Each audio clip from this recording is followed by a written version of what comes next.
Hello, hello, hello. What's going on, guys? Welcome to the stream. How are we doing?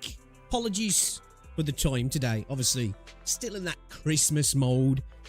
So, short one today, just to let you know. Short one today. We will be back tomorrow, as normal. We're going to be playing some ARKNIGHTS and doing the usual. Back at it. And hopefully, maybe have another video going up today, actually. If not tomorrow. But guys, quick plug, if you haven't checked out my earlier stream, check it out. But yeah, just a quick stream today, really. A short one, a little one, a cheeky quick one, a quickie, if you will, because you know I did a playing this evening, so I thought I might as well hang out with you guys before I get depressed later because my team's shit. So we'll see. I guess we'll see. You never know. Might get a nice Christmas present. We were unlucky against Villa, man. Fucking brummy bastards. We were the better team, but it was us versus Morgan Rogers, and Morgan Rogers was better. So you know. But yeah, we're gonna check out a couple of things today. Got a couple of reacts to look at. Some people popped some stuff into the Discord that I wanted to check out, guys. I also do want to look at some of the footage from 3.0 as well. Because I really need to check it out, right? I kind of want to like give it a whirl. Because I must admit, a lot of the things let's face it, was assuming in my initial videos, you know what? I think kind of a lot of them kind of came to fruition, really, when I look at like the map, personally. It doesn't mean you don't have to like it, of course. I'm not saying that, and I never was saying that, despite what a lot of people was trying to say. But yeah, I kind of want to look at some of the gameplay. Got a couple of posts I want to check out. We got another Moose on Caffeine video actually that I wanted to check out because he's talking about Enfield, and when people talk about Enfield, I like to listen. So we're gonna have a look at that as well. Somebody sent me, well, I think Renegade resent it in the React Smash. I've ruined Enfield with pipes and pylons. And then as well, we got the ARKNIGHTS special PV from Wishes from Stars. I want to check that out also. And yeah, it looks like Super's not happy with IS6 also. So I want to get your guys' opinion on IS6 as well. Have a little convo about that. And we've got a FOB video to check out as well. Have the ZZZ devs lost their vision for the game? I'm curious about that as well. If we get chance as well, I want to look at this Soil video. Is Enfield's Gacha really a rip-off? And if we can, check out Jenna's video on CZM, but I don't know if we're going to have time for that, boys. I don't know if we're going to have time for that. So yeah, we'll have a little look. Does anybody know if there's any good sales as well on Steam, boys and girls? Because I've got a hankering to buy a game. I was thinking about grabbing Baldur's Gate 3 because I've still yet to play that, and it's on sale at the minute for like 35. But I don't know if there was any like deep discounts that were really good, that were worth checking out if anybody's seen. So if you know there's any good deals, you know, it's gonna be appreciated. Let me know, because I'm looking for some bargains, boys. I'm looking for some bargains. But anyway, let's see what you guys are saying. Let me get chat up here. If you're over on Twitch as well, apologies if I do miss you. Yo, Jamie, what's going on over on Twitch? Because I still haven't got the restream up and running at the minute, so I've not got mixed chats. Like the chats are not working together, so I see them separately, and sometimes I've only got to click on a tab, and the Twitch chat will end up going to the bottom, so I won't see. So apologies if I do miss your messages. I'm still kind of recovering from the lurgy. Looks like Rosie's got it as well. I think my mum picked it up also. I don't know if them two got it when they was out shopping before Christmas, actually, and maybe get it me, but them two feeling rough today, and I'm still like, I don't feel terrible, right? You know when you just got the lurgy, and you feel it in your chest more than anything. You just find yourself like, I don't know, even when you're talking, you're like, man, God, this is taking a toll, man. It's either that or I'm just ready for the coughing. Either might be a possibility.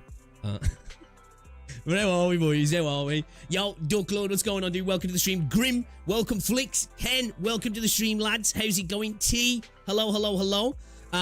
What's going on? Tribbin, welcome to the stream. Lance, it's good to see you. Yo, Renegade, welcome. Fatless, welcome. Benderloin, hello, welcome to the stream. Newcastle away form is not that good. United not doing good at home. Yeah, I don't know. Like, we're in that team, right? We'll drop points. Like, don't get me wrong, we're nowhere near what we should be, of course, but we'll drop points against poor teams, and then we'll go and play really well. Now, don't get me wrong, Villa weren't, like, amazing the other night. They were poor in parts, actually. We'll go and play really well against a strong team like Villa. We'll play well against Arsenal's, Liverpool's, you know, against decent teams. And then we'll drop points elsewhere. But, you know, look at the Villa situation. Sloppy defending. We can never keep concentration for 90 minutes. I don't know. When it comes to United, it's one of those, you can't say. You just don't know what team's going to turn up. Especially not having Ahmad, Brumo, no Fernandes. I don't know the situation. I don't know if Casemiro's still suspended, so I don't even know. I don't even know what team's going to turn up. And as you say, same with Newcastle at the minute. Newcastle's one of those teams where, yeah, their form's just a bit all over the place. You don't know what you're going to get. If you're into RTS, a Company of Heroes are on sale. Oh, are they? I've played a little bit of Company of Heroes, but it's been a long time. But yeah, Helani, welcome to the stream. Yes, we're going to check out some Limber soon. Easy, welcome. Enfield today. No, there'll probably be no gaming at all today, just to let you know. We're just going to chat a little bit, react to some stuff. Football's on in like 3 hours. So, I want to, you know, just do a little short stream. And tomorrow we game. We'll probably do a bit of ARKNIGHTS and Enfield tomorrow, actually. Because I haven't played Enfield for a few days. Like, quite a few days now, actually. Which I'm not too worried about, but I do at least want to try and get to Wuling before the end. But I'm not too stressing about it, man. The game comes out soon, right? You know? I just kind of want to enjoy it now on launch. So, as soon as Rosie's back at work, she's getting that holiday booked in because we're going hard on launch. We're going hard on launch, boys and girls. All day stream, as soon as I can anyway, whenever the game servers. Does anybody know what time the servers go up? On launch day? Yes, Ken, yeah, you guys as well. Hopefully you had an amazing Christmas. Hope you had a great day, whether you celebrate it or not. I had a really nice day, actually. Mum was round, my sister, brother-in-law, their one daughter, because the daughter's off in Wales at the minute. Yeah, man, it was a nice day, man. You know, just chill, watched a couple of films, had some good food, had a few beers. You know, just nice day, man, nice day. We had a bunch of board games and Uno and stuff that we was going to play. We never ended up playing them because it was just chilling. I don't know why. I ended up putting It Follows on and everybody was moaning it was a crap film. But then at the end, everybody was involved in like, what the fuck's going on? And then we were all kind of angry the way it ended. So, yeah, I think I pissed everybody off at that. But, yeah, it was a good time for me, man. Really enjoyed it. Yo, Rosie got me some Moondrop Rays.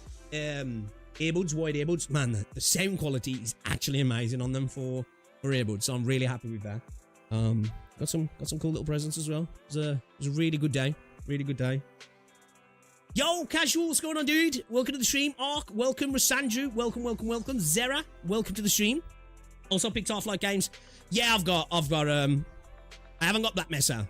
I've got 1 and 2. Also pics. Oh yeah, okay. Double comment. I have some short Warframe memes in React to make you more hype for building nonsense. Yo, Alpha, what's going on? I'm going to be part of you guys who wait for the game to release soon, Pain. Yeah. It won't be too long, though, right? Not too long at all, man. It's going to be here soon. All right, let's get switched over, man, and get started, shall we? Should we get started?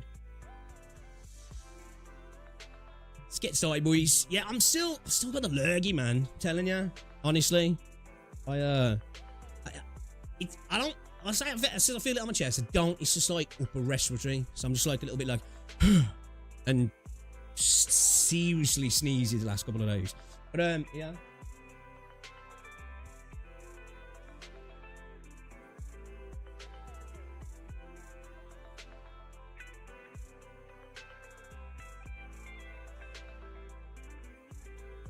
Hopefully that didn't mess the audio up. So I got unplugged him in as well. They're really nice earbuds, man. They're actually really nice. They're the Moondrop. So I'll switch on to the other scene, actually.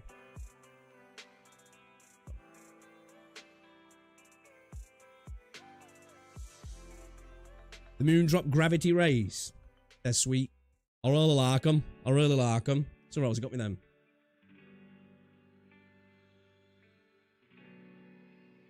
Nice Mr. Beast cap. It's not a Mr. Beast cap. It's for a football team. Or a fucking... I think it's a football team in America. I just seen it in Primark one day and was like, ooh, let me get that. So, yeah.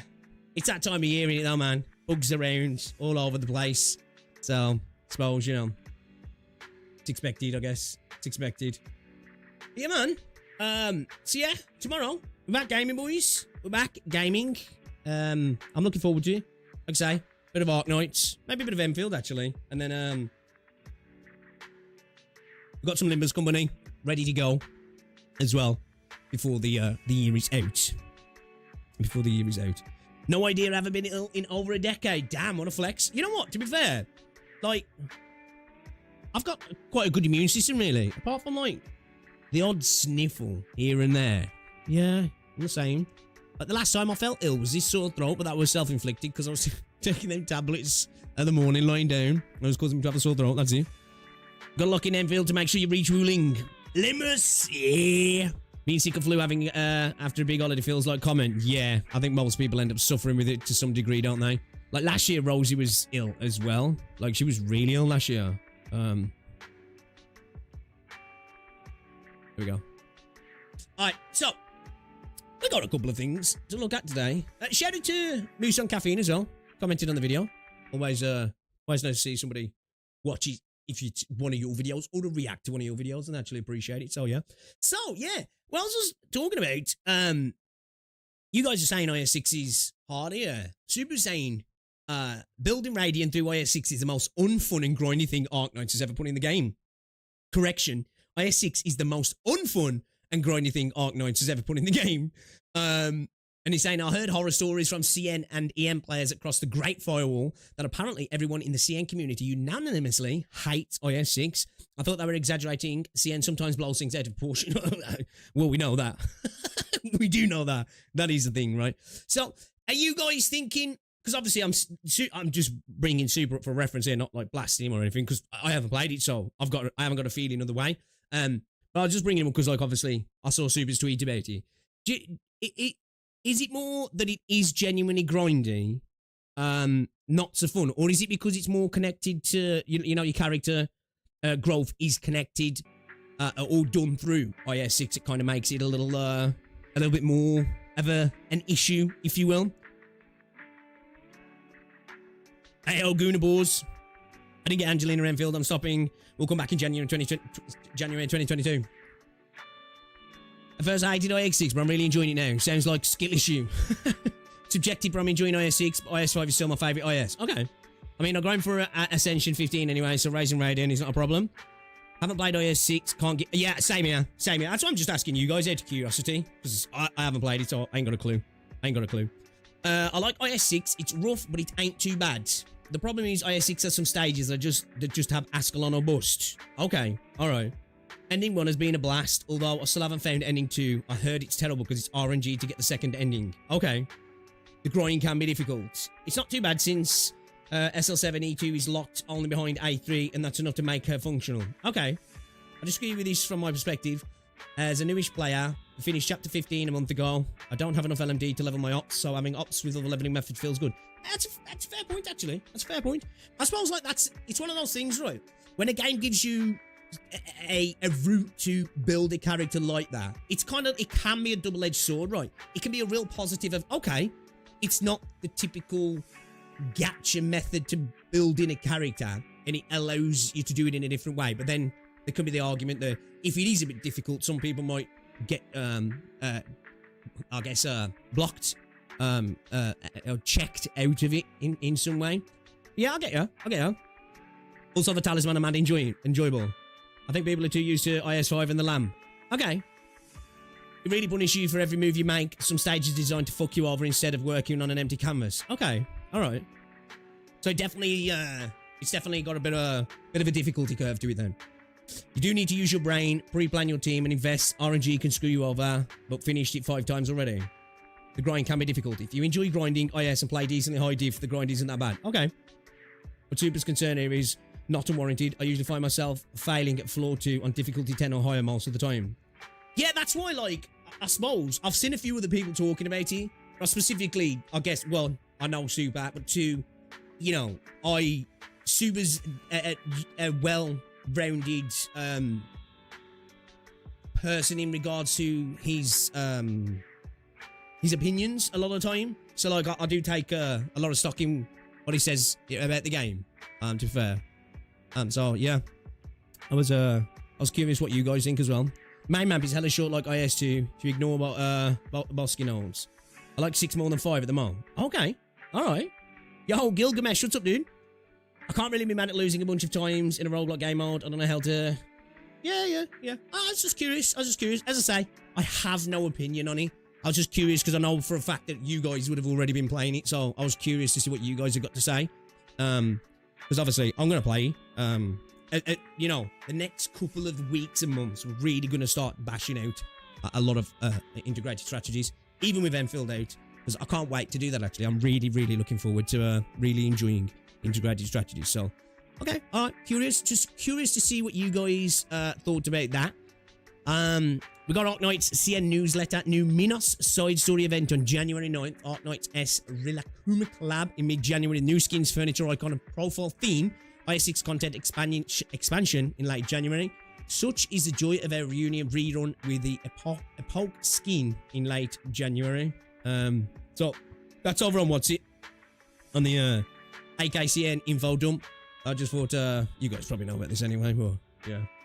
I'm stuck on floor 3 because difficulty spike skill issue. IS6 is really hard when you don't understand the mechanic and it requires always a lot of dot damage. Okay, so that's why you guys are talking about Ascalon being really useful. Yeah, okay, makes sense. Also, some starts are way harder than others of rentals. Squad start with +1 deploy, +1 team size is really strong. I don't know about, they're complaining about they got to go back to IS2 pain. They'll like IS6 immediately. The flying talisman that someone mentioned earlier is really annoying to work with. Thanks, IS6. Okay. Seems like a lot of you are quite positive about it then. Alright, cool. Sound.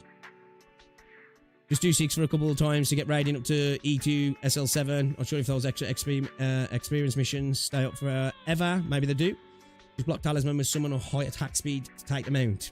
This is one of the more fun ones based on my experience so far. You have more freedom, but the radiant grind can be annoying. I'll give them that. Yeah, see, like, that's what I think some people might find, because usually with something like IS6, if you're just not having that much of a ball with it, you can be like, you know what, come back to it whenever. But like, with having a character attached to it, there's a bit more of a, oh shit, I feel like I have to do this. And if it's personally, subjectively unenjoyable for you, you know, I can totally understand that being like, oh man, this is kind of sticking in my craw a little bit here. Tragodia in IS6 is broken. To be fair, Tragodia is just broken. Right? Tragodia is just broken. There's a lot of unfair things that happen in IS6 which you can't do anything about, specifically if you don't run meta ops. I was starting with the start. Radiant grind is not that hard, only getting mastery and module for her is hard. Okay. Alright then. That's great for me then, really. People don't like change. Okay. Yeah, I was just curious to see what you guys got to say. As I say, haven't played it, so can't comment on difficulty, grind, or anything about it. Haven't even seen any gameplay on it because obviously you guys know what I'm like when it comes to ARKNIGHTS. It's content I haven't ingested. I prefer not to see it unless I just kind of get it shoved in my face when I'm reacting to something else and it happens to be B-roll. But if I don't have the context, a lot of the time I don't even know what I'm looking at. So, yeah. So I don't even adapt or die moment pretty much. Okay, fair. Alright then, so a couple of things I want to look at here. We've got the ARKNIGHTS special PV, Wishes from Stars. We've got a ruined Enfield with pipes and pylons. We've got Moose on Caffeine's ARKNIGHTS Enfield video, which I'm very curious about. I don't know what I was looking at here. We got his post here that I wanted to check out as well. Got more stuff about the dev news, CN news, sorry. And we got a little bit of gameplay here for 3.0, which I kind of wanted to have a look at. I know I'm not allowed, but I wanted to have a look at it as well. And then we've got some talk about the Enfield Gacha system here from Sion, so I'm curious to see what he's got to say about that. And then we've got a video from the Fob Master himself about ZZZ. Have they lost their vision for the game? I'm curious because there's somebody who hasn't played ZZZ in a few months, and I really like ZZZ. I know as well, I've been told that if you quit a game, you obviously don't like it anymore. Or not even if you quit a game, if you just haven't played it for a while, you don't like it anymore. So I'm curious to see what he's got to say about that as well. So, yeah. Hey, Nico, how's it going? You also need to check out Reacts. No Santa at today. I know what I don't know what it is, you know. I'm not even gonna lie. I'm not even gonna lie. Yeah, I'll have a look at the reacts as well. What's going on as well, Leo? Welcome to the stream. So yeah, I'm even finding it now, man. I'm like, I don't feel ill, but as soon as I start talking, I'm like, fuck, man, I'm getting out of breath, bro. What is this? This is what fat people must feel like, you know? 3 steps, like, oh my god, I need to take a seat. That's what I feel like at the minute.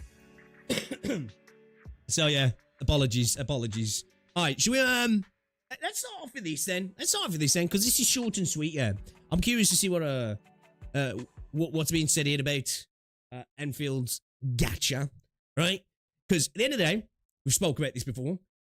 The gacha system in a vacuum kind of doesn't matter until you find out the costs of currency in real-term cash, packs, all that sort of stuff, and then how much currency you get in-game, right? Because the best system in the world can suck if the game is incredibly stingy and things cost a lot of money. And a pretty bad system can actually be fine if the game is just throwing things at you left, right, and centre, you know? So I'm curious to see what Cell's got to say about this then. Is Enfield's gacha really a rip-off? BM analysis, because we've been through the math on this channel, and obviously I've got my own opinion. I think it's a really good system, and my experience with the system so far been fucking insane. So, let's see what's said in this here. We've got, I think it's already translated for us, right? Let's have a look first. Let's get into it. Okay. Now with the release a month away, there's a lot to talk regarding Enfield's BM. 출시하는 Okay. 엔드필드 BM에 관련해서 말이 많이 나오고 있는데요. 가차 관련해서 Gacha explanation is 설명이 complex, 복잡하거나 wordy, or 말이 길다, twisted. 뭐 꼬아놓았다 이러면 유저 It's often seen 등쳐먹으려고 as a 하는 거고 rip-off. 상렬이다. I think that's a good point, right? I think because it's not that it's complex, really. It's just that it's got more layers to it than the average gacha system, I suppose, hasn't it? So I think when people see that there's levels in terms of complexity in comparison to other games, straight away in their head they're like, well, it's more wordy. It's got to be doing that to rip me off, because if they're throwing more words out there, they're trying to confuddle me. They're trying to confuse me, if you will. And that's not exactly a bad thing to think, right? Because let's face it, right? When it comes to sales, sometimes confusion is a good way to to fuck off customers in a sense. But as I say, for me, it's not complex. I think it's got a little bit more to it. I must admit, when I first looked at the system, you know, there was little things that I didn't quite get my head around instantly. And I suppose that's more the updated system when they brought in the 240 spark, you know, you spark a dupe every 240. Because in my head, I was like, wait, so is that at 240 or is it 240 after the 120? But it is at 240. And then I was a little bit unfamiliar or unaware of exactly how the PT was working, but all you've got to take it as sparks just separate. It's just separate. And then your other PTs just happen. Whatever you get in there doesn't affect your spark at all until you've obviously max pot in a character, and then, but even then. So it's not a complex system. It's just, I'd say, maybe it's got a little bit more nuance, shall we say, right? 이런 말이 많이 나오는 것 같아 보여서 엔드필드 가차가 어떻게 구성되어 있는지 So I've summarized how Enfield's gacha is structured to make it easy to understand. 좀 알아듣기 쉽게 정리해봤습니다. 엔드필드는 캐릭터 Enfield, 가차를 when 하면 you do 그 character 무산물로 gacha, 무기 가차 weapon 제어가 나오는 again, I keep saying this, yeah. Like, even when you just look at Enfield's gacha, right, the character gacha, separate weapons out of it. It's a pretty decent system, in my opinion, right? It's all dependent on how much pull currency we get in-game. We've spoke about that a million times, so I don't need to go over it. But even when you separate the weapon system, it's just a decent system. And then you throw in the weapon system. Holy shit. You guys saw my weapon pools. Actually ridiculous, right? Actually ridiculous. What, in like 70 to 77, 80 character pools, I got 2 characters and I got 4 6-star weapons, one of them being a signature. Like, and I know that's not going to be everybody's experience. Well, tell me another game comparable to Enfield where you're going to do that. You're going to pull less than 80 times, get 2 characters, and get 4 weapons. Like, the weapon system, game changer for this game. Actual game changer. Yo, Reldon, what's up, dude? 방식인데요. 무기 가차를 하기 위해서 캐릭터 가차를 해야 되기 때문에 여기서 문제가 많다는 말이 나옵니다. 근데 계산을 해보면 So 딱 people say it's problematic, but if you do the math, it's not actually that strange. 그렇게 True? 이상하진 않아요. 우선 다른 게임들에서 일반적으로 사용하는 So first 80 looking 반천 at the 시스템을 standard 보았을 때 80, 50, 반천 50 플러스 system. 반천해서 Roll's going a 165 bit quick for me here. I want to make sure you guys all get this as well. So standard 80 PD 50-50 system using other games. 반천 플러스 Character 반천해서 50-50 plus weapon 50-50 total of 160 pulls. 160법 혹은 확천 플러스 반천해서 Character guaranteed and weapon 50-50 total 240 pulls. 240법 확천 플러스 확천해서 320 Character guaranteed plus weapon guaranteed is calculated at 320 pulls. 20법으로 계산이 됩니다. 그러면 엔드필드의 경우는 어떨까요? You see 엔드필드도 what the case 반천은 is for 80법 Enfield. The amount of people that just like, I don't even think don't understand the system with Enfield. Sometimes I think they were just willfully misrepresenting it. You know, they ignored the 4% with the weapon system and just spoke about the 25-75. And the fact that all those pulls are coming from your character pulls.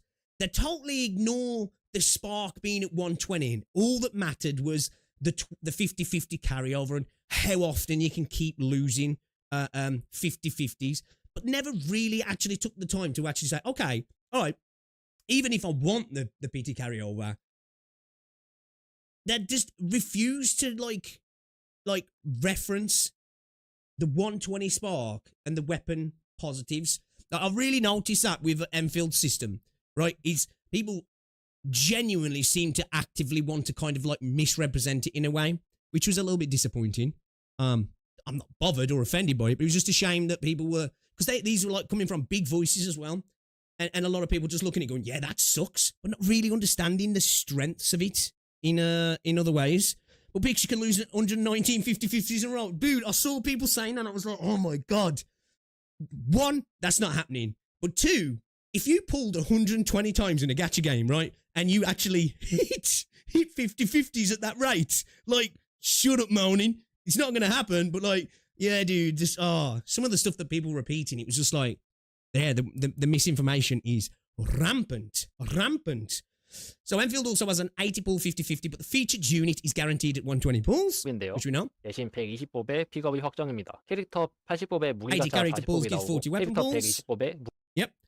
And 120 character gives 50 weapon pulls. 무기가차 50법이 나옵니다. 여기서 Obviously, it works out to like 4.2, right? Works out like 4.2, doesn't it, I think? 중요한 건 The 무기가차는 important thing here is that weapon gacha is a byproduct of character gacha. Thank you. I'm glad that he's making a point of that because a lot of people really ignore how big of a deal that is. Because I keep hearing people saying, well, I've got to do 120 pulls to guarantee the character. But you're getting a 6-star weapon in that guaranteed. Where if I was playing another game, I'd have to go and run the gauntlet of going for at least 80 pulls to get the weapon I wanted in, depending on the game, right? It's like, 캐릭터 가차의 mental to me. 부산물이기 때문에 캐릭터 가차 플러스 무기가차 횟수만큼 가차 제어가 필요한 게 아니라 now splitting your currency and being like, okay, let's hope I've got enough left to go for the weapons, right? 라는 겁니다. 반천 플러스 반천이면 120법, 실질 80법. 확천 플러스 반천이면 160법, 실질 120법. And this as well. This here, this is like at a minimum, right? This is like at a minimum. That's the thing. Do you know what I mean? 확천 플러스 확천이면 Because like the weapon rates are actually insane. You're going to see it happen quite often. You're going to get crazy 10 pulls, which is a singular pull on the weapons, but obviously you have to do it in 10 pulls. You're going to have more, like, I want to say more often than not, but very often in comparison to other games, crack 10 pulls, right? Like how I did the other day, 3 6-star weapons in a 10 pull, just because of the 4%, right? 280법, 실질 200법. 이렇게 계산이 되는데요. 캐릭터 가차 비틱을 쳤을 경우에 무기 가차를 하기 위해서 캐릭터 가차를 더 돌려야 한다는 게 손해로 느껴지는 건 가차 시스템을 조금 잘못 이해한 게 아닐까 합니다. 문제의 캐릭터 120 확천을 쳐도 무기 확천이 안 나온다는 것을 살펴보아도 이건 80 반천 시스템에서 캐릭터 160 확천을 쳤는데 무기를 공짜로 안 준다. Right? Because I've seen people say that as well. And I've said to people, 120, right, is going to guarantee on-banner character and a 50-50 and a 6-star weapon. Minimum. And then people have come back and says, but yeah, but you're not guaranteed the signature weapon. Are you getting a signature weapon on the other gacha games in 120 pulls? Are you getting 2 6-stars and the signature weapon? No, unless your luck was insane, right? You know? So even if you don't manage to get the signature weapon in those pulls, it's still equivocal and even better than those systems anyway, right? Because you're not doing it in them either. 하는 소리랑 똑같습니다. 무기 픽돌이 없어도 캐릭터 160법 확천 플러스 160 무기 for 80법 guaranteed character plus 80 weapon pulls totaling 240. 을 해서 right? 240법을 해야 명전이죠. 엔더필드는 이 경우 캐릭터 120법 확천에다가 추가로 80법을 해서 120 character 캐릭터 guarantee at 80 200법을 하고 pulls. For 200 character pools, and the weapon comes as an extra. 무기가 추가로 들어오는 방식입니다. 여기 무기가 반천, 확천에 뜨는 Oh, has he 경우마다 got nice little, ooh, okay. I like these. When hits at 80 soft PD, no weapon spook, character 10 lucky draw, character catcher 10 draws, weapon character 80 draws equals 90 draws. Weapon hits at 160. So, weapon hits at 40 soft pity. Character 10 lucky draw plus add 70 draws to each weapon 40 draws, or character 80 soft pity to reach weapon 40 draws. Character gacha 80 draws / weapon character gacha 40 draws equals paid draws 80 draws. It's a thing, man. It's like again, I think people are so underestimating the fact that every single character pull goes towards your weapons, right? No. Shit, I hope I get the character early so I can then go in for the weapon. Because in essence, in a sense, really, if you want both and you're a little bit low on funds, kind of want to go a bit deeper into pity, really, if I'm honest. But yeah, the idea of not having to split your premium currency between weapon gacha and character gacha is really cool, man. Yeah, I think it's a great system. Excuse me. Yeah, it's some stuff, like say, because I was saying, when you do 120, and this is if max going to hard pity, 80, and then going to 120 spark, right? I think you're looking at more around 4.2 pulls. So really, you're going to get a 6-star weapon rather than 5. But it also depends on what you get. Like that's at a minimum, right? I think. Because I think, what is it? Was it? I forgot now. 5,600 and something like that. I've got the math video. That's the one to check. If you really want to see the numbers, that math video is the one to check. This is just coming from another person once again. It's kind of just showing. It's just a better system. 아까 You know, it's 가차가 just a better 얼마나 system. 필요한지 표로 정리해 두었으니까 이걸 참고하시면 좋을 것 같습니다. 혹시 오류가 있다면 꼭 알려주세요. So yeah, alright, okay. Love to see. Again, I'm glad more and more people, what's he saying here? Finish the video thinking about it. It would be strange if instead of getting 2 6-star items in 120 draws to pick up at 80, you need to get 2 6-star items in 160 draws to pick up at 80. The word in here with the translations kind of baffling me a little bit, I'm not gonna lie. But it's a better system. Pull for pull. It's a fucking better system. Just listen, if pity matters to you, right? I get it. But don't let anybody tell you that this inherently is a bad gacha system. It's just not. I don't know how else to say it. I know I've seen people commenting on my comments, and I've seen comments shared to me from other people's videos, you know, of saying, this is the guy that's defending Enfield's gacha system. I won't ever defend a gacha system, because all gacha systems are inherently predatory. But if we look at it in the context of a gacha games, fuck yeah, I'll defend it in comparison and tell you that it literally is more valuable. Each pull is more valuable compared to other games. Because, well, not all games, but the contemporary games that people will be making the comparison to. Because it just is. I want to tell you, man. You know, I'm just a messenger. You know what I mean? People keep trying to pretend that, like, they're doing mental gymnastics in the head of, like, why. And I've had so many people try and come to me with their, like, insane luck experiences in something like Wuthering Waves or something, how that makes it, it's like, okay, the 1% random chance of, like, getting a character in 10 pulls and then getting the weapon in 10 pulls, of course, but that's not the average, is it? So, yeah, love to see.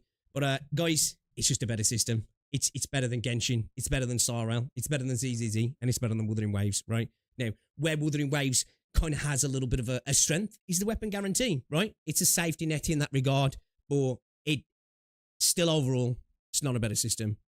Enfield's, it's just better. It's just better. And then having the store to just buy stuff directly as well. You know, it's free real estate, as you would say. It's not free, but, you know, yeah. Each individual Enfield pull is worth more than any many other games, because it's also weapon pulls and guarantees lower. Exactly. That's like what I was trying to say in my video before. If you look at like pull for pull value, it's just more right. And now we can have subjective conversations about, well, how important is pity carrying over to you? Even though I do believe it's a bit of a mental trap. I genuinely believe that pity is a mental trap, because I think it actively makes people be a little bit less frugal with the pulls and try just blasting for gamba and ending up being worse off probably a lot of the times in terms of having pulls left in the bank for when new stuff comes, and they end up chasing by either having to grind the shit out of stuff, maybe even skipping stuff that they wouldn't have had to skip, or spending more than maybe they would have wanted to if they was just a little bit more frugal and paid a little bit more attention to upcoming banners. I know people laughed at Pokey for saying this, right? What was it about? What was his statement that he said now? Greedy and stupid. I know everybody memed on that, right? But there's something to it. You know what I mean? If you are greedy and stupid in gacha games, the system plays you. It's about playing the system as much as possible, because every single gacha system is inherently predatory. So it's just about playing the casino, as best as you can and getting out with as much as possible, right? That's every single game's the same. I posted an image in the React Smash React channel for giving an idea of how much 6-star weapons can have in the honeymoon phase if you keep the same system. Okay. Also, in like where you do you get every signature weapon? No. Why do you expect it in Enfield? Exactly. Like, dude, that's where, like, for me in Wuthering Waves, right? Because I used to end up going like quite deep into pity most of the time. My 50-50 look was pretty decent, actually. I'd probably like to say it was like about 60% of the time to closer to 70%. I'd win my 50-50. But where I'd burn all my currency in Wuthering Waves is I would go hard pity pretty much every single time with the weapons. Like, I think I've got Changli and a weapon in like, I want to say like 22 pulls, right? Maybe give or take a few pulls. Really good though, right? But other than that, it was pretty much high 60s, low 70s, like 70 to 72 pulls, something like that, every single time. And that's where all my currency went. I just had terrible luck when it came to the weapon. Hey, babe. CNN in the end share a very significant trait, complaining is their favourite hobby. It's true. You know?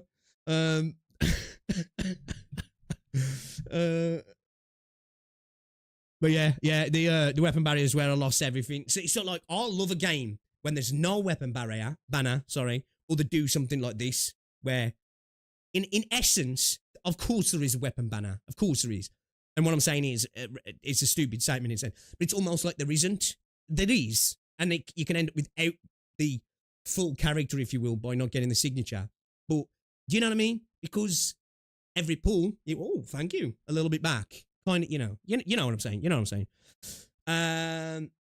Yes, yeah, Rosie, we'll chill. I ain't gonna be live long anyway today. So yeah. Most predatory gacha system is better than Diablo Immortal.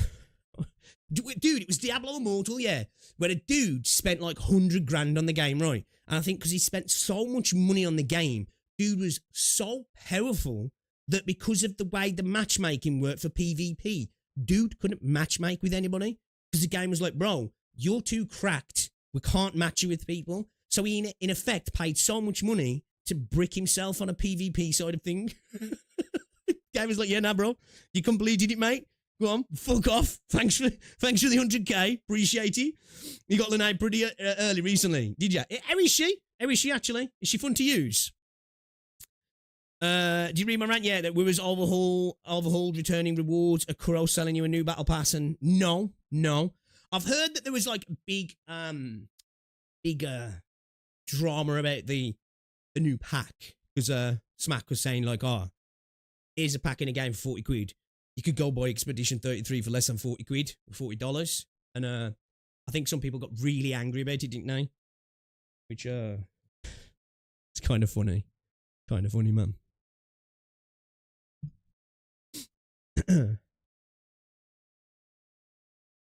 She's so strong, she pushed every character down a row so she could sit on top. Oh, really? She's that strong, is she? I didn't know that.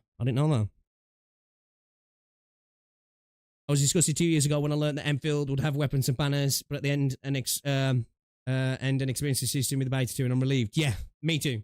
You know what I mean? Because obviously, with the type of game Enfield is, right, they They really could push the boat, couldn't they? Out on things. Because one, people like me would be like, I kind of get it because of the time the game is. They've got to monetize it in a different way. That's why I'm not so mad about the standard banner situation. But a lot of other players from other games would be like, oh, this is what I'm normally used to. It would only be the OG ARKNIGHTS players that would kind of get frustrated by it, right? And they could easily probably still get away with making a successful game by doing that. And I'm really glad they didn't do that, you know? I'm really glad they didn't do that. I'm really curious as well. I'm hopeful. Do you think the way that they're doing weapons gives them a lot of viability for creative weapon designs in the future? Because that's one thing that, like, I think a lot of gacha games fall short on, right? You end up having archetypes, and that's it. Sword, broad blade, you know. Let's just, like, look at Wuthering Waves, rectifier, pistols, whatever it might be. And then we kind of stick to that, right? I hope they're not too worried about making some really unique looking weapons. Because I really hope they're leaning into that. Yo, what's up, Yast? Not gonna lie, the price of the pack isn't the problem. It's the value is trash. Is it? I don't know. I ain't really looked at it, if I'm honest. I was told that Weaver has 3x the content of E33, so it's still better value. Bro, I saw somebody earlier they were showing off that Weaver's got, you know, the autopilot thing. And they were showing it side by side with Red Dead Redemption 2. And I was just like, I get it. I get what you're saying. Bro, stop. Stop it. Get some help. I saw people in the comments talking about Red Dead fucking, you know, overrated trash and stuff. And I'm just like, free game, by the way. I'm just like, but stop comparing this game to fucking shit like Red Dead Redemption. Now, I know in my previous video when I was talking about exploration, I compared it to GTA. But what I was trying to do there, maybe I did it badly again, is I was trying to talk about sandboxes and what makes sandboxes great, and then separate that from games like Wuthering Waves and Genshin, because they are not sandboxes. So they rely on friction to extend the enjoyment of the world. You know what I mean? Because once you've collected the stuff, there's no sandbox fun to be had. Because I saw one dude, I think it was that one, I forgot his name now. Yeah, no, it's the only other one apart from Blazion's video that I've saw. And he was like, bro, keep comparing it to GTA. I was like, if you actually fucking listen, I'm not. I'm comparing it to a game that it's not, in a sense that it's not a fucking sandbox, and that's what I'm trying to explain is the issue with speed running the friction. Oh, we won't keep talking about that. I would still rather each character having their own type of weapon. Weapon banners are limiting. Nah, you're not wrong. Now is the only other character to interact fully with the new tune break shit, so she's automatically better than it. Oh, okay. Is that how they're doing it? To catch a system that nobody's used to, they'll add more for sure. I want them to do what Weird does, eventually make weapons into stat sticks, while characters use unique weapons and animations. Yeah, I could get down with that, actually. Yeah, I could get down with that. I could vibe with that. The current weapon system feels limited in terms of design. Pack is just 2 4-star selectors and currency. What for Wua? Is it? I thought it was just a currency pack. I don't know. I don't even know, if I'm honest. I can't really comment on it. I want characters using their own weapons instead of sticking to the weapon types. Yes, same. I do as well. I want to, you know, like, just let's take like somebody like Ulpianus, for example, right? Just imagine how cool it would be to see a character fucking walking around with a big ass fucking anchor and smashing the shit out of enemies like that. I'd be really down for that. Character stays aside right, up 3 banners, and their SIG weapon would also be on the banners right. You're also going to pull on the next 2 banners. Probably better to pull them. Yeah, because Mifu would use huge swords or some shit instead of bracelets. Remind when I said that.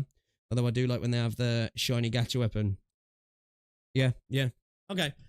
Alright then. Man, I can definitely tell I don't feel 100%. Alright, should we have a little look? Considering we were just talking about, we were a little bit here. I'm going to do the cardinal sin. I'm going to look at Wuthering Waves, even though I haven't been playing it for the best part of this year. But obviously, you all know the infamous video. I dared to have an opinion on exploration and my idea of exploration. Now, granted, I do think my first video was very poorly made. It was a rush video. I didn't express myself very much. I did do a lot of, this feels bad because it feels bad to me, which it's not, you don't know what I feel. So let me explain myself, which I did in a second video, which I still don't think I did perfectly. But I think if you actually tried to listen to what I was saying, you could you could understand it come down to a fundamental opinion, subjective take on what I enjoy in exploration, right? In that I like a little bit of friction in exploration, and when you start adding in mental amounts of utility, you start to lose a bit of what makes a world great for me, because it not being a sandbox game, what makes it good is the enjoyment of finding and collecting, and when that's sped up, it just speeds up the inevitable decay of enjoyment, if you will. So 3.0's launched, and from some of the little snippets I saw, some of the world looks amazing. It does. It really does. But I also do believe that parts of it do kind of look like I expected them to look. Just a little bit vapid, right? You know, looks good, but a little bit window dressing it, because it just doesn't really feel like there's too much there. So we got this video from Mokame here, who was streaming. I think we've got another little bit of footage here from their gameplay. But as I say, once again, there is very, very beautiful parts of the new region, if you will. But I will say, man, some of the bike traversal looks a little bit crazy. Actually, we've got one here, I think, which, again, for me, it's just a little bit mental, right? I'm not a big fan of how this looks. I know people are like, it's sci-fi. That's you don't understand sci-fi. Just because it's sci-fi doesn't have to look a little bit goofy. I know people really hated me saying that, but let's have a look.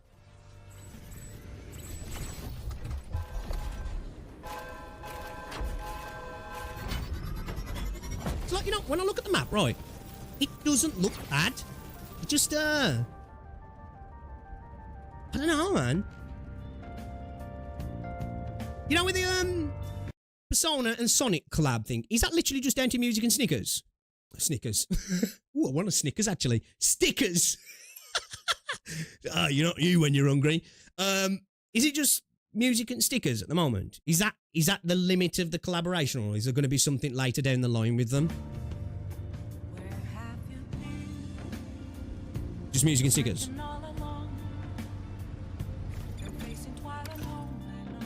It is cool though. I do like the radio, so.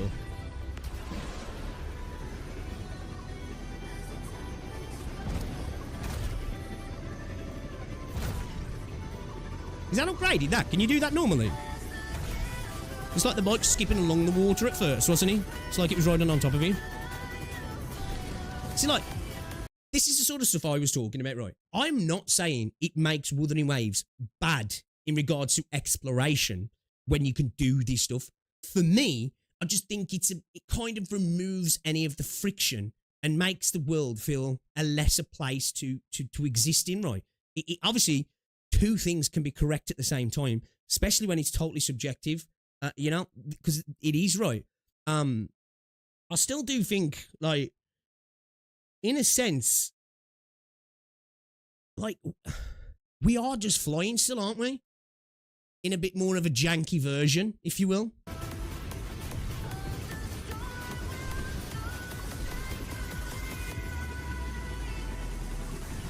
Again, though, they do a real good job with lighting and stuff, right?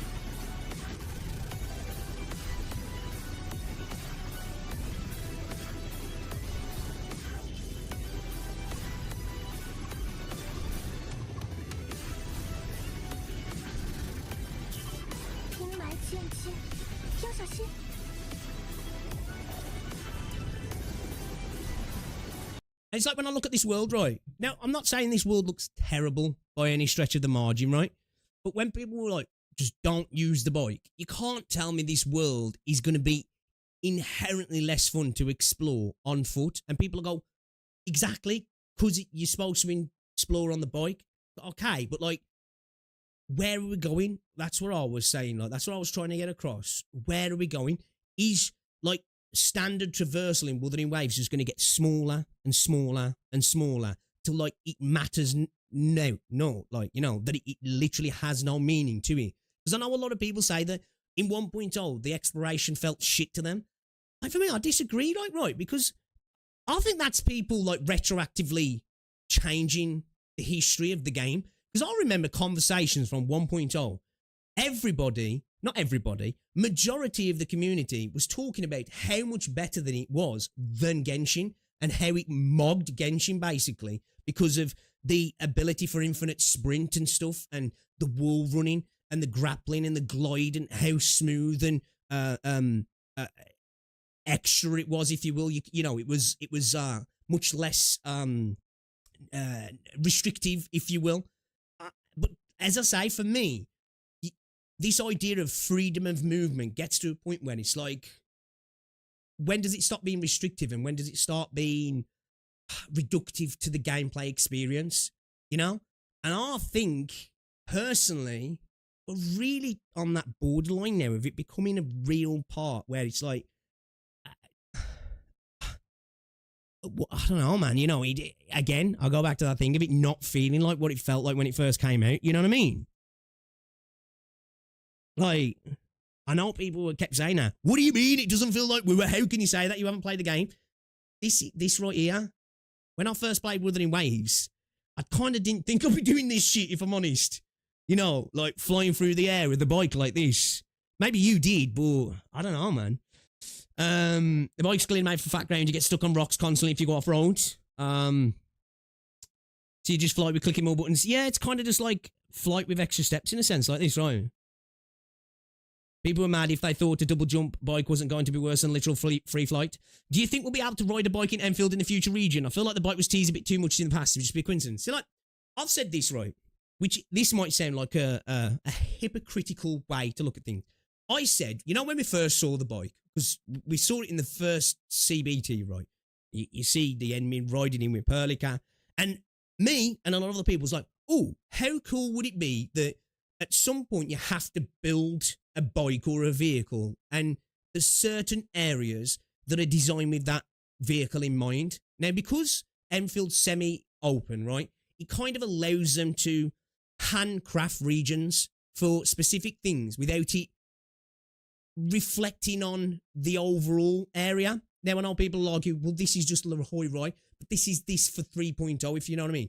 What I'm talking about there is that no matter how many patches we go forward, I don't mind self-contained biomes within Enfield kind of leaning towards a specific potential gimmick or a new crafting system for the factory or something like that.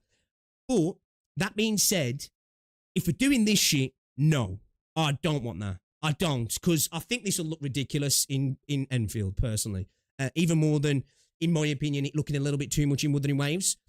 For me, this is a bit too much for Wuthering Waves, personally. But, that being said, Wuthering Waves is a little less grounded in terms of the world, right? I think it'll look crazy to be doing that sort of shit on a motorbike in the ARKNIGHTS universe for me. I do. I think it'd be too much, man. So, if they give me a bike, I want it to be incredibly grounded, and I want the world to look like a world that's somewhat designed for the bike, but the bike's designed to work with the world. So the physics are designed to work with terrain that's just as good to walk on foot or by bike, right? And not to say there won't be areas where you can blast down some nice open areas and get some speed up, because, yeah, that's cool. That's fun, right? But I don't want it to dominate the design, if that makes sense. Because I think that'll be a bad thing for me personally, because again, I think friction in the exploration in Enfield is a real positive for me personally. And this is obviously a personal thing. Other people might feel different, and I think going down that route would be a bad thing. Like, for me, this is why when I spoke about Silver Palace in the latest gameplay footage, right, there's a lot of things wrong with Silver Palace at the moment, right? Combat looks problematic. But one thing I think they did quite well is the city that you're in looks like it's designed with the horse in mind, but not uniquely around the horse. It looks like a city that you can just do that in, if that makes sense. It's still very dense. It's still very, you know what I mean? It doesn't feel like they went, let's stretch everything out to make it fit. So, there is ways to do this. And I think in areas, this map does it. I do. There is areas where I'm looking at the bike going around. I'm like, okay, this looks good. You know, the bike looks cool here. Looks like there's plenty of stuff to do on foot. And then we get to areas, quite a lot as well, where I'm like, I don't know, man. I feel like this is kind of, it's took a direction in design that I don't know if I'm a massive fan of. is the new end game, it's a new end game going to be driving the bike around the map for hours, stuff like this novel. But exactly, yeah, this is what I believe. And I think a lot of people are having fun with this right now. And I'm not here to tell people how to feel. But I think this is something that'll wear off really quick. And after a while, once the new car smell's gone, a lot of people will be like, yeah, whatever, you know? And I don't know how long they can keep doing that for. Like, is that going to be the big thing now for Wuthering Waves? That's the real thing. They put so much time and effort into a new utility that it kind of like, it stops advances in other parts of the game that I think could really improve the game overall, if that makes sense. Need for Speed really does their vehicles well. It's an open world game. Well, to be fair though, those games are designed around driving full stop, aren't they? So it's a little bit different, is it? I want a region where you can build railroads for a small train. What in Enfield? Dude, just doing that full stop, because I haven't seen people doing this yet, right? But it looked like you could lay road networks in this. Kind of like the idea of that. That's kind of cool.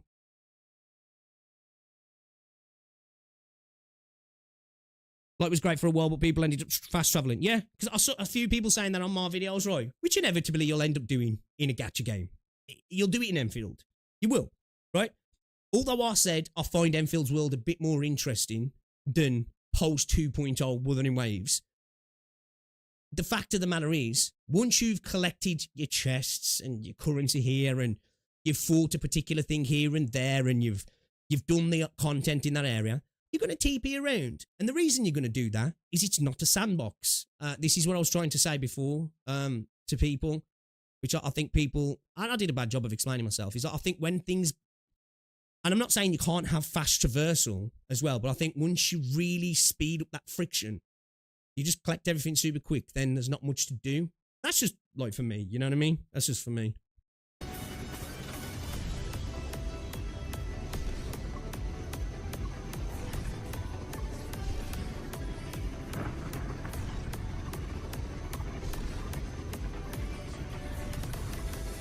Like, look, the stuff here, it's just a bit.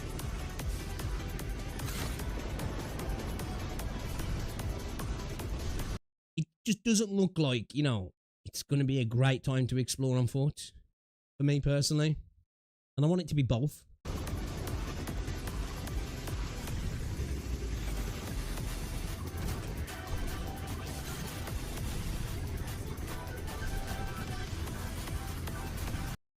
Did you hear new scandal in the USA was detected that Microsoft and Steam tried to control Dota 2 and Counter-Strike players' minds by sending sound waves in their heads' ears when they are playing? What?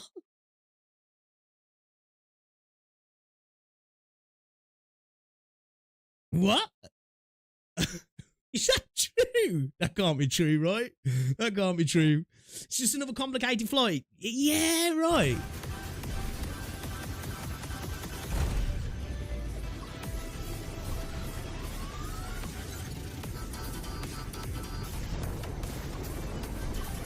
Like, does it have a cool factor? Yeah, it does. And I know people were really mad that I didn't coom all over my screen when, like, Linnea first jumped on a motorbike, right? I've been playing games for years. I've seen characters use vehicles in games before, right? It's not that unique, really. You know, it's quite unique. Well, it's not even unique in Gacha, really. You know, well, it's inherently just, it's just a normal gameplay mechanic, right?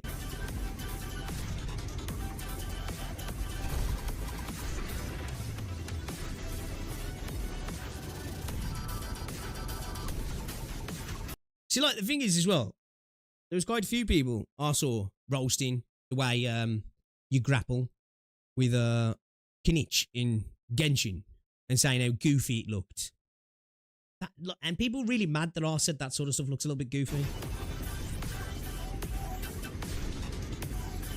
Are those same waves people in VC talking about my mum during gameplay? Okay, that was a good one.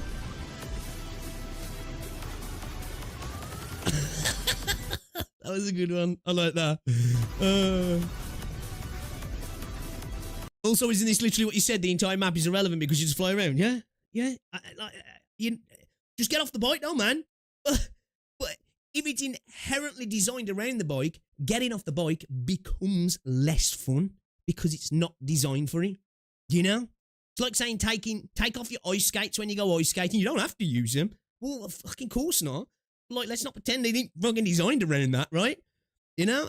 People really couldn't seem to get that. The amount of comments, that's the main comment that still keeps coming through on that video. You don't have to use the bike now. Fucking idiot. It's like, yeah, of course. That's the point, though. That's exactly my premise, like where I was coming from. I'd say, looks kind of pretty, right? You know, again, I don't think anybody's denying that Kuro can make nice looking stuff, because they can. And again, this is where in my first video, when I was like, I like some of the stuff, but I don't like the design. What I meant was the package, the design, the geographical design, right?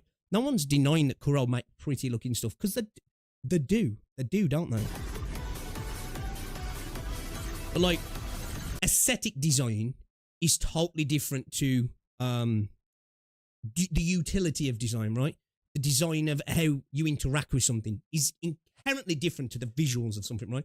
That's why you have to make compromise when it comes to designing buildings and things in life and in video games as well.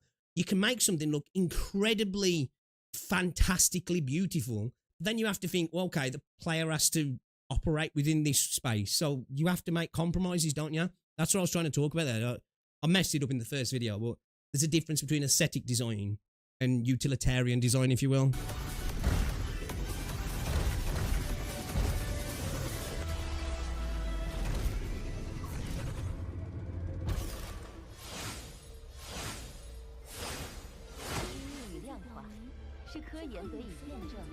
It's like, say, man, for me, all roads just lead to skipping the world. And I think when you design the world like that, I think eventually you're going to get to a point where they're just, who gives a fuck about the world? And will Kuro stop caring? I don't think they're at that point now, right? But will they? I don't know. You know? But anyway, yeah, I don't even know. I need to watch the rest of this sort of stuff.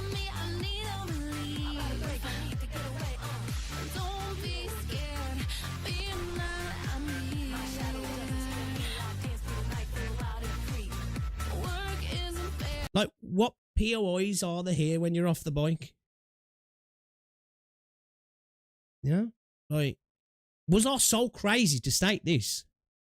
I don't think I was, man. That's why I say I don't take offense to anybody reacting to my video in the way they reacted to my video, because it's my point of view, right? Like, I'm just like, what of interest is there here? It's a playground for the bike, right? Which is fine. It's totally fine. But, like, is that what the world of Wuthering Waves is going to become? Just a playground for the utility rather than an interesting world to exist in that kind of makes sense and has depth and interest to it. You know? It's like fucking hell. It's like they decided to design Victoria around bagpipe. Oh, yo! You know? Fuck the design that actually works within the world. Let's make it work around bagpipe, because that'll be fun. Obviously, not going to work in ARKNIGHTS because you don't explore the spots. I'm just being facetious here, but you know what I'm saying.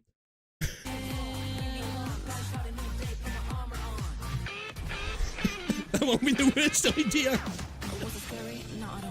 Got my name stitched too deep in the trench. Moving like light with no mask, no fear. If you get lost, don't even worry, I'm here. I don't gotta run from the heat I burn. Every hit that I take just helps me learn. Suit the boots when I change on sight. This is my shift, I own the night. But I still think, now, call me crazy, right? You know, I think that statement that I said in my second video, that with rapid utility, the world becomes a place, it becomes less of a place to exist in and more of a place to pass through. Don't you guys think that has happened in 3.0? And to some degree in 2.0? I do, right? I don't think I need to have been playing every single update since 2.2 to understand that fundamental logic of video game design. You know, like I think it is, because like all the gameplay you see of 3.0, it feels like a world to pass through. It's fundamentally designed for that. It's designed to be a theme park for the bike. Again, not saying that's a bad thing, That's just personally what I was trying to express before, and you know, I got chain reacted, if you will, which is quite ironic, coming from Saint when he said that about average look gamer and making out that his video was mass downvoted when it was an 11-to-1 ratio. It's kind of funny. 1,200 likes, 100 dislikes. Man, this video got brigaded. Okay, all right then.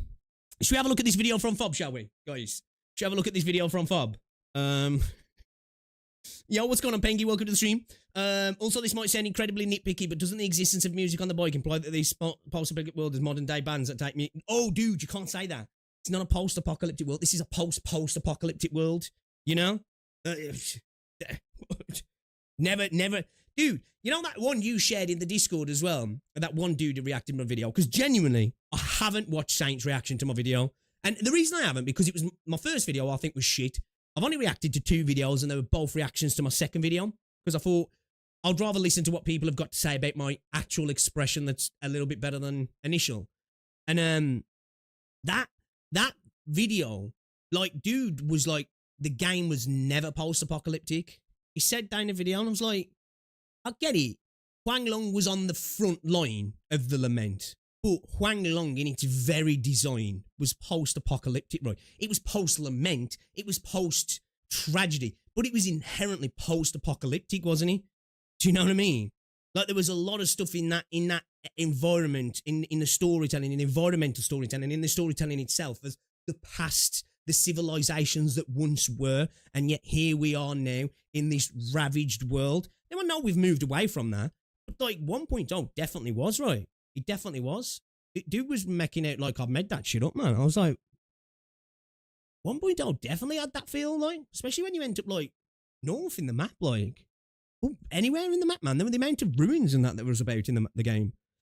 Good open world design for exploration, design that makes you want to peek into every single corner, not pass through it fast. That's how I see it as well. That's how I see it, you know? And a lot of people are saying that you can't expect that from a gacha game. Oh, I don't like that when people keep saying that, you know? Like, and I'm not saying that I need a gacha game to be an MMO, but like when people argue that Wuthering Waves and other games as well are dropping that excuse. Well, it's just a gacha game, what you expect? Like, I expect some shit, man. No, I expect to, if you're going to give me an open world, make me want to explore it. That's all I say, you know? You got CC dogpiled. It looks like it, yeah. I think I got dragged hard. As I say, I didn't watch, I saw a little bit of Cap's reaction at the end in a stream, and I saw like the conclusion, the wrap up, what Saint said. Haven't seen anything else. I saw Blazion's reaction to my second video, and that other dude, I keep forgetting his name's reaction to my second video, and that was it. I was more interested in just getting my point across, because at the end of the day, I'll be honest with you, right? If I ever feel like the need to respond to something somebody says about me, I will. But I genuinely couldn't give a toss what content creators say or think about me, about my opinions. It's, you know, it just is what it is, man. It's not that deep, right? You know? Right, Kresk, exactly. You know, I don't think it's too much to expect a little bit of source from games that potentially make $50-60 million a month. They say like they want gacha games to be less. Yeah. Like, you know, what do you expect? Do you expect actual genuine good open worlds from a gacha game? Yeah. Then don't get mad when people get mad, or not even mad. Don't get mad when people say, maybe these open worlds kind of shit if you're not supposed to expect it to be anymore. Like, you know. Also regarding Huang Long, you had environmental storytelling with those enemies that were using old cars as shells. Right. Like I say, I still stick, that's why, like when I said about the look, right, I think that was fair. You know, because the game does still look like Wuthering Waves. But I think, you know, my statements on the feel, I think it was a fair statement to feel, right? Because there's a lot of things that are fundamentally changed in its visual direction, its storytelling direction, its experience direction in terms of a game, in how you experience it in Traverse the World. I genuinely do. I do. And now I've seen 3.0 now. I haven't played it, granted, but I've got eyes. Now I've seen it. I think a lot of what I said in that video was right. Doesn't mean it's bad, but I just think it kind of, I think I was kind of bang on about a lot of stuff. I really do. Now, you couldn't fundamentally disagree, and that doesn't mean you're wrong. Oh, yeah, man. I guess the idea is that various different regions are dealing with different situations to this degree. Yeah. That's a fair statement. Would I be reaching here to say I think that's a retcon from Kuro? That is the case. Then we do know that Huanglong was kind of like the front line of the lament, right? But like the lament, like, has been going on for 10,000 years. Yeah, there's what was it now? There was like, was it 7 or 10 major laments that were kind of like global cataclysms, weren't they? And then there's been like thousands upon thousands of miniature laments over the thousands of years, if I remember correctly, right? That's kind of how the deal is in Wura, right? If that's not a post-apocalyptic world or an apocalyptic world, I don't know. You know, man, we've had 7 major comet strikes in the last 10,000 years, and we have thousands over the last 10,000 years, however many years it's been. It's not post-apocalyptic, bro. Come on. We're just living life out here. We're going back to school, bro. It's a lesser experience in your eyes. Yeah. And that doesn't make it a lesser experience either, does it? Yeah. Solaris, if you believe the law is a bigger tragedy than terror. We're exactly right. You know what I mean? Yeah, if logically the nation neighbouring us is getting pounded, you won't be acting normally. Alright then. Let's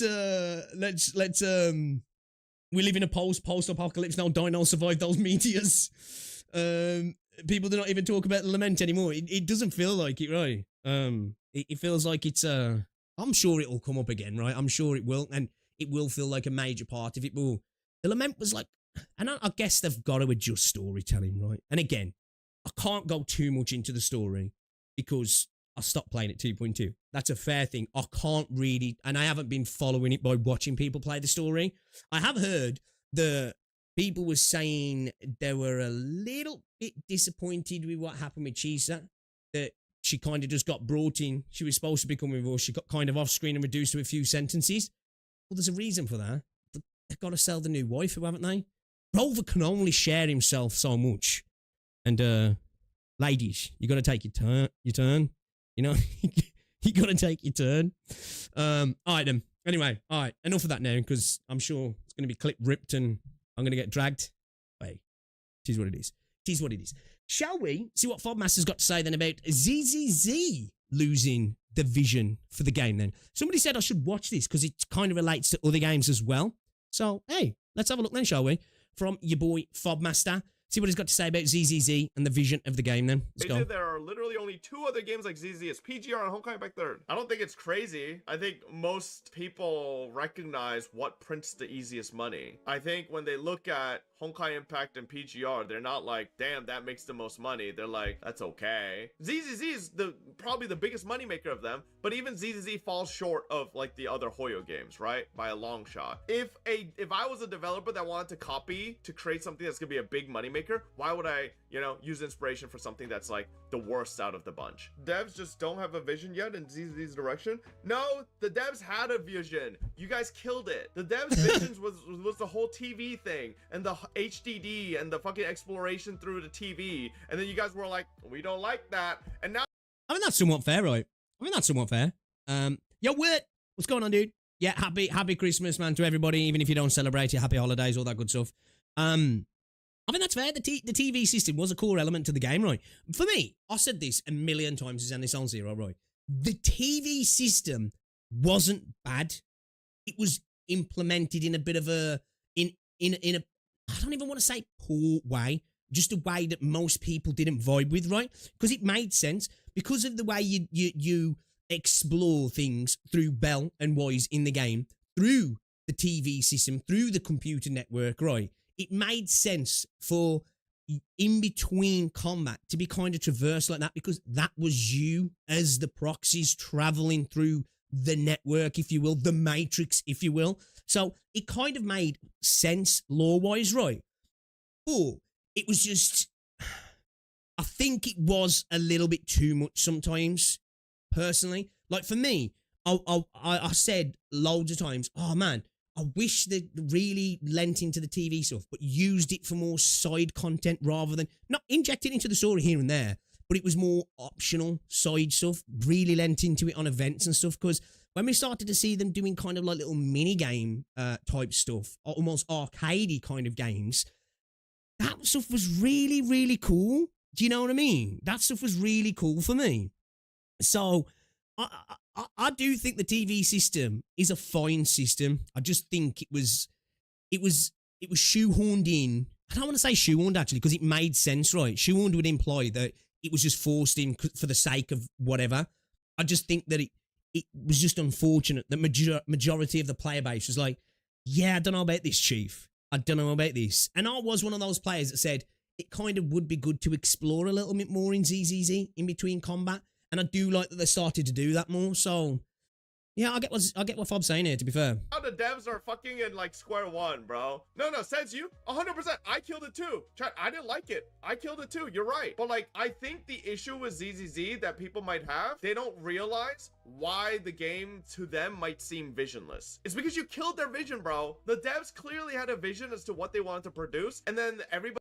I think that's a fair thing to say as well, that you can see from like a lot of the streams that they do, they're like I don't know if there's necessarily a lack of a vision there, but there may be a bit rudderless in where do we lock in that really gets us, you know, gets people to cling on to what we've got here. That's what it seems like to me. And again, I haven't been playing ZZZ much recently. I am planning to get back into ZZZ though, because I do really like ZZZ. But I think it, from the outside looking in, sometimes it does look like the devs do feel a little bit rudderless. And I don't mean that from the fact of like they're in over the head, you know, these are shit devs like some people say. I think it's just that they kind of had to rip a major part of their design philosophy up and go back to the drawing board, right? And I still don't think they've quite necessarily nailed on what they're doing, maybe. Shit on them for it, and probably higher ups told them they need to change, and now they fucking changed it, and they don't fucking know where to go, because it's like, this isn't what we created this for. This is why after the ZZZ TV change, chat, I've changed my stance on things, right? This is why I said Enfield should never remove their factory, because I think if Enfield removed their factory from complaints by the player base, it would be a ZZZ situation all over. I agree.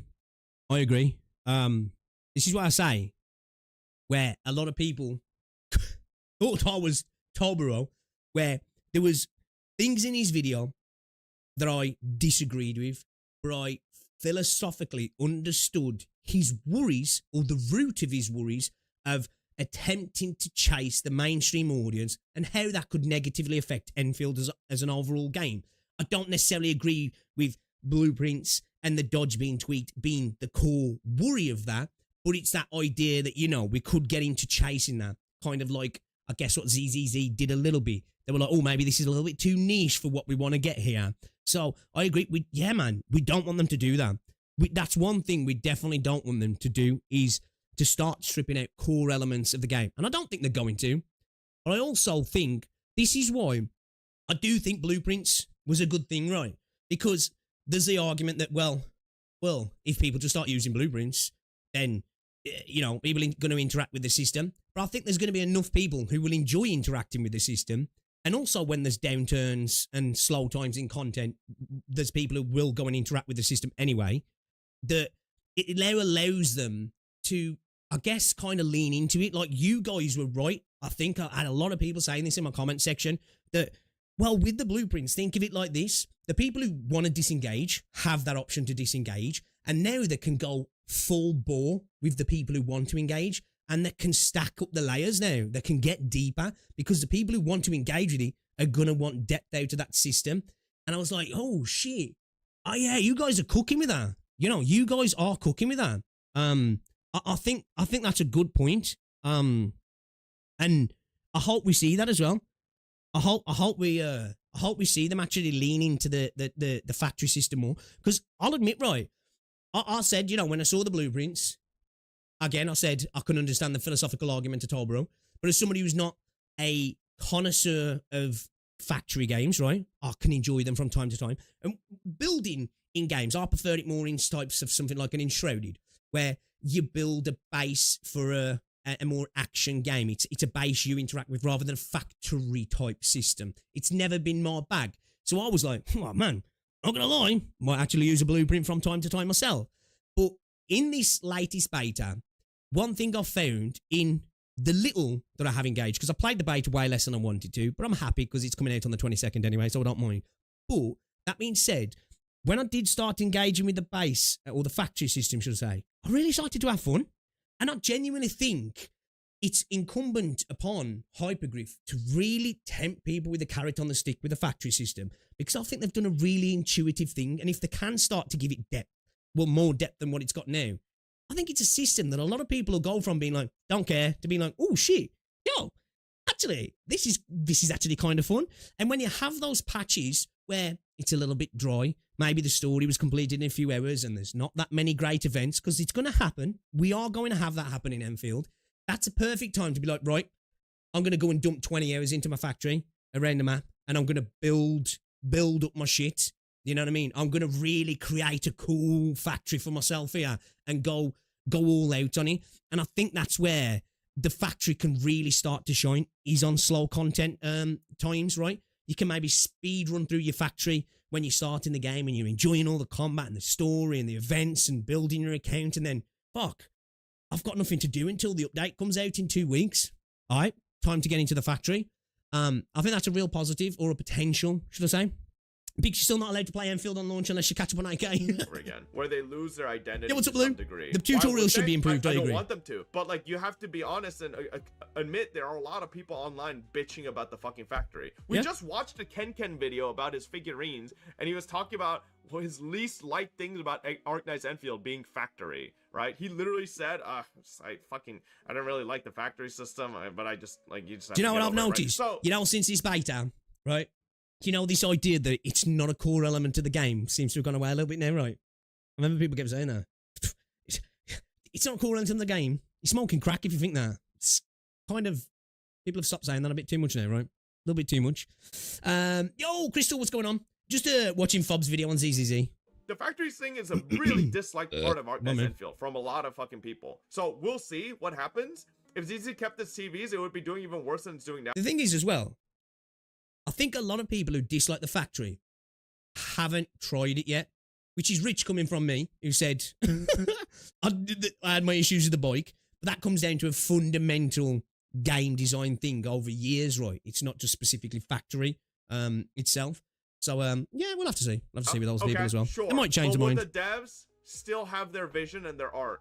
It's like this. I guess it comes down to, do you believe games, just like art, are things created out of passion or for monetary gain? And like, ZZZ devs could have had a vision for the TVs thing that was out of their passion and their dream, right? And the vision for what they had for the end of the day, it's both, right? I get what he's saying. Like, money is always going to be the fundamental driving factor. It's what keeps the lights on, right? It's what keeps food in people's bellies. So it's always going to be the core. You just hope that there's a balance, right? That the art itself can be good enough that the monetary systems, they almost take a back seat in a sense. They're always front and center, but the art is done with such passion and such desire that it, you know, it spearheads the whole project. And I guess for me, I believe Hypergriff can pull it off, man, because like, right, Gacha is Gacha, right? And I'm not naive to be, oh, this company's my friend, but out of, and they're not the, this is not unique to Hypergriff, but I've said this before, man, like, it feels like an engagement with the art form itself, right? Just look at ARKNIGHTS and everything that surrounds it with the music and the concerts, and that's not just about money, right? I'm not saying it probably is profitable for them, these concerts and stuff now. That's about engaging with the art form and really getting involved in it, right? This is why the reason there's a joke that Hypergriff are just a music company LARPing as a game dev, right? You know, I think you've only got to kind of experience the ecosystem that is ARKNIGHTS to see that. Project, but then like now that was removed, they have like it's a hollow shell of what it could have been, right? The vision was ass, fuck that. Okay, but like what I'm saying is, okay, chat, have you guys not done anything creative in your life? Right? Let's say you had a vision for something that you were creating, and then your teacher came over and said, that shit's ass, change it. Do you not find yourself in a position where you're like, this was what I based everything off of, this was the foundation, like what do I change? Like, and then you try to change it, and all that comes out is like maybe something your teacher likes, but you don't genuinely like it at all because you were just forced to change it. And when you do that, that drive that created the thing is gone. It becomes a shell then, doesn't it? It literally becomes a shell. And that's how you can get those things of going back to what Tolburu said, which is a fact, a game for everybody or a thing for everybody can end up becoming a game for nobody, right? It's like the saying of when you attempt to please everybody, you end up pleasing nobody. Sometimes you just kind of got to stick to your guns and, you know, take the path of being successfully niche or unsuccessfully general. End of the day, you're going to want to take successfully niche, right? Initially appealing to the general audience, but failing because nobody gives a fuck is a worse situation than being successfully niche. We understand that Enfield has to try and appeal to a more general audience because it requires a bigger injection of cash, right? But man, with how much I would imagine it's cost to make Enfield, yeah. If they make the sort of money that ARKNIGHTS has been making recently, I think they'll be fine. You know? They'll be fine. Right? So like, it's been making crazy money, right? Where we all agree, chat. We all didn't like the TVs. But like, you have to also be empathetic to the fact that if the devs had a vision originally for the game and it was based around TVs, and you might think the vision is bad. I think the vision was bad. But you have to agree as to why they're stumbling upon refinding a vision. Because it's like, ZZZ is this donut, jelly donut, and the jelly was the TV. Right? But then we were all like, oh, this shit tastes like ass. And then they were like, okay, so they removed all the jelly. Donuts, now they need to figure out what to replace that jelly with, and they haven't been able to figure something out that people... You want to get maybe a caramel salted topping and a bit of like cream in the middle. And then you got a good donut, man. Get that jelly shit out of here. Really fucking like yet. So it's like, I don't like jelly. Now people told them in CBT that the TVs were hurt the game. They literally apologized because of how bad the TVs were. I get that. I bitched about the TVs in the CBT as well. But here's my question, Fluffy Dough. If you were an artist and you got a bit of pushback on something that you drew. Again, for me, it comes back to implementation. TV's not bad. Implementation, poor, right? Kind of like for me, the bike in 3.0. Bike, not inherently bad. Implementation, not exactly what I want. I'm not saying it's poor because it's more subjective, and I suppose the TV system is anyway. Some people probably adored it. That wasn't that great, but you really believed in it and wanted to go push through to release, and then you do that. Like, do you really blame the artist for wanting to do that? I feel like that's fine. Draw better, and this is why I quit art, bro. And draw better, little bro. But if the artist is wrong, though, this is where I think fundamentally you guys are like thinking about games wrong. Do you think artists are drawing for you, chat? Or do you think the artists are drawing for themselves? Now, obviously, ZZ's... This is just like the evil of business, right? It's just the evil of business, isn't it? And I suppose this is what something that's been somewhat lost in gaming since gaming became such the money maker it is, right? And gaming has become incredibly expensive because games, big flashy games, take so much to make. You have to get a return on investment. That's why I think, like, you know, the PS1 era of people making games from the freaking garage and pumping them out because the cost was so small. The art form was all that mattered. But they had no idea that, man, I'm going to be driving a Ferrari in 10 years' time because of this project. It was just, I've got a cool idea to make for a video game. Maybe some people like it. And I get what Fob's saying there because that is true, right? To look at art, that's what art is, isn't it? But at the same time, you got to take in the business side of things, right? And especially in the gacha space, especially when they've got investors, especially when publishers are involved as well for other companies, you know. And I'm not specifically talking Hoyo or Hypergraph here because we know what's happening in publishing side of things now. But you've got investors, right? You've got quarterlies to reach and stuff, and that is always going to affect the art form, isn't it? And if the customers aren't happy, there is that idea of the customer's always right in a sense. There might not be, right? There might not be because the art isn't for them in a way, But if you want to sell it, you kind of got to make it for them, haven't you? If you already have the money, that's the desire to make what you enjoy is stronger than making bank doing something you can't do. Yeah, exactly, right? Exactly. That's what we need, and we need we need Elon Musk to scrap SpaceX, fuck Tesla off, and just start making video games for shits and giggles. Just give hundreds of billions to like some game devs and just say, do what you want, mate. And then we'll get some goated games, right? We'll get some goated games. Yeah, man. Tell them they matter, chat. In fact, tell them anyone you care about. Did you make the day? Merry Christmas. Yeah, man. You know, when it comes to artists as well, like, right? It's a tough gig, man. It's a tough gig, you know? Is a corporate product, so this doesn't really work, right? They have a fucking probably a certain amount of money they need to produce and stuff like that, right? Sure, but if we're purely thinking about games and things like art as like, sorry to keep pausing as well. Look at art sometimes. Look at some of the greatest artists of their time. They never were considered great until after the death. Like, there's a lot of artists through history who kind of lived poor, maybe sometimes poor lives of squalor, sometimes just getting by. And then after the death, the appreciation for the arts come in, right? You know, because that's the thing as well. Sometimes art can, and I'm not specifically talking about video games here, I'm not talking about art in general, can like be ahead of its time, you know, or not represent that society or the viewpoint of what is good of that time. And years later, it can come round to being seen as genius. You know what I mean? Creative passionate projects that they're creating for themselves more than anything. Like, I'm gonna give you $500 million a year just off ARKNIGHTS. Yeah. That's why I don't mind because you want to throwing some cash into ARKNIGHTS, you know. Fund the Enfield development. Let's do it, boys. One of my favorite things that I see Hoyo Twitter and Wua Twitter's posts non-stop about how much passion the developers have for their game and how much they love their player base and how much they listen and are and like how much love they put into everything. So like, I don't know, who knows, but like they do. I like to believe. Wuthering Waves is kind of a perfect example, right? They had a vision, right? They had a story. They had a design initially, and guess what? The Chinese player base didn't like it in the beta, and they ripped that shit up. There's a reason why 1.0 had a rough start in terms of storytelling. It wasn't just because Kuro were fucking incapable of doing that. They were fucking speedrunning, getting back into.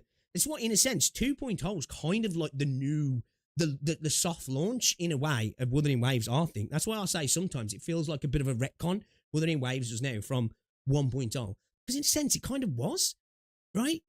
They didn't have the time to get everything ready for 1.0. 1.0 was kind of the tatters of what it originally was, and then we are where we are now, and this is the game, right? This is the future, whether you like it or not. Every developer that is working on their games has a level of passion and love to create something they enjoy. I think at the end of the day, chat, this is not so much just gacha games. When a developer or a team of developers are creating a game, I think first and foremost, they're creating it with their own vision, their own passion, and they're trying to create something they love.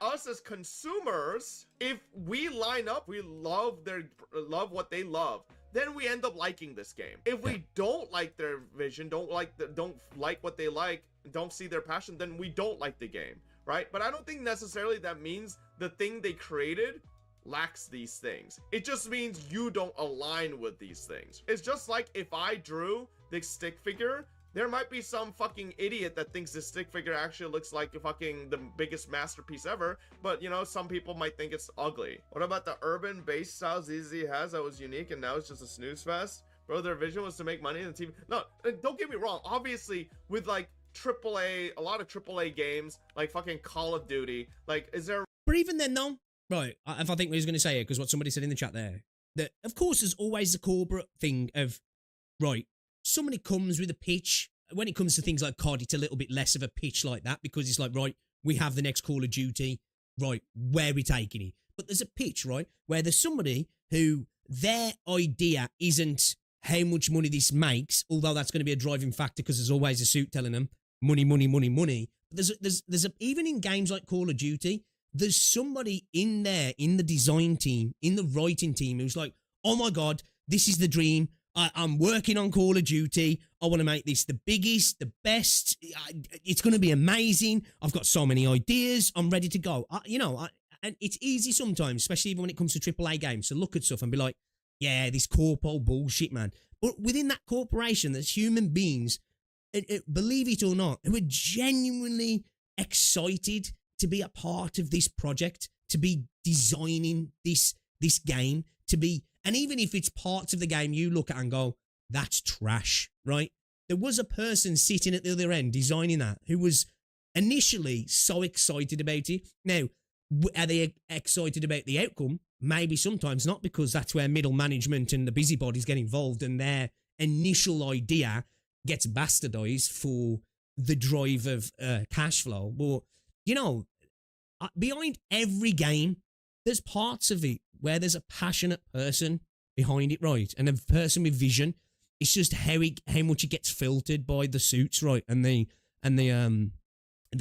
return on investment and the shareholders and the CEO and, all those parts of the corporate entity that kind of dilute the art form. Because in a sense, when you think about it, art and corporates, it's kind of like it butts heads, doesn't it?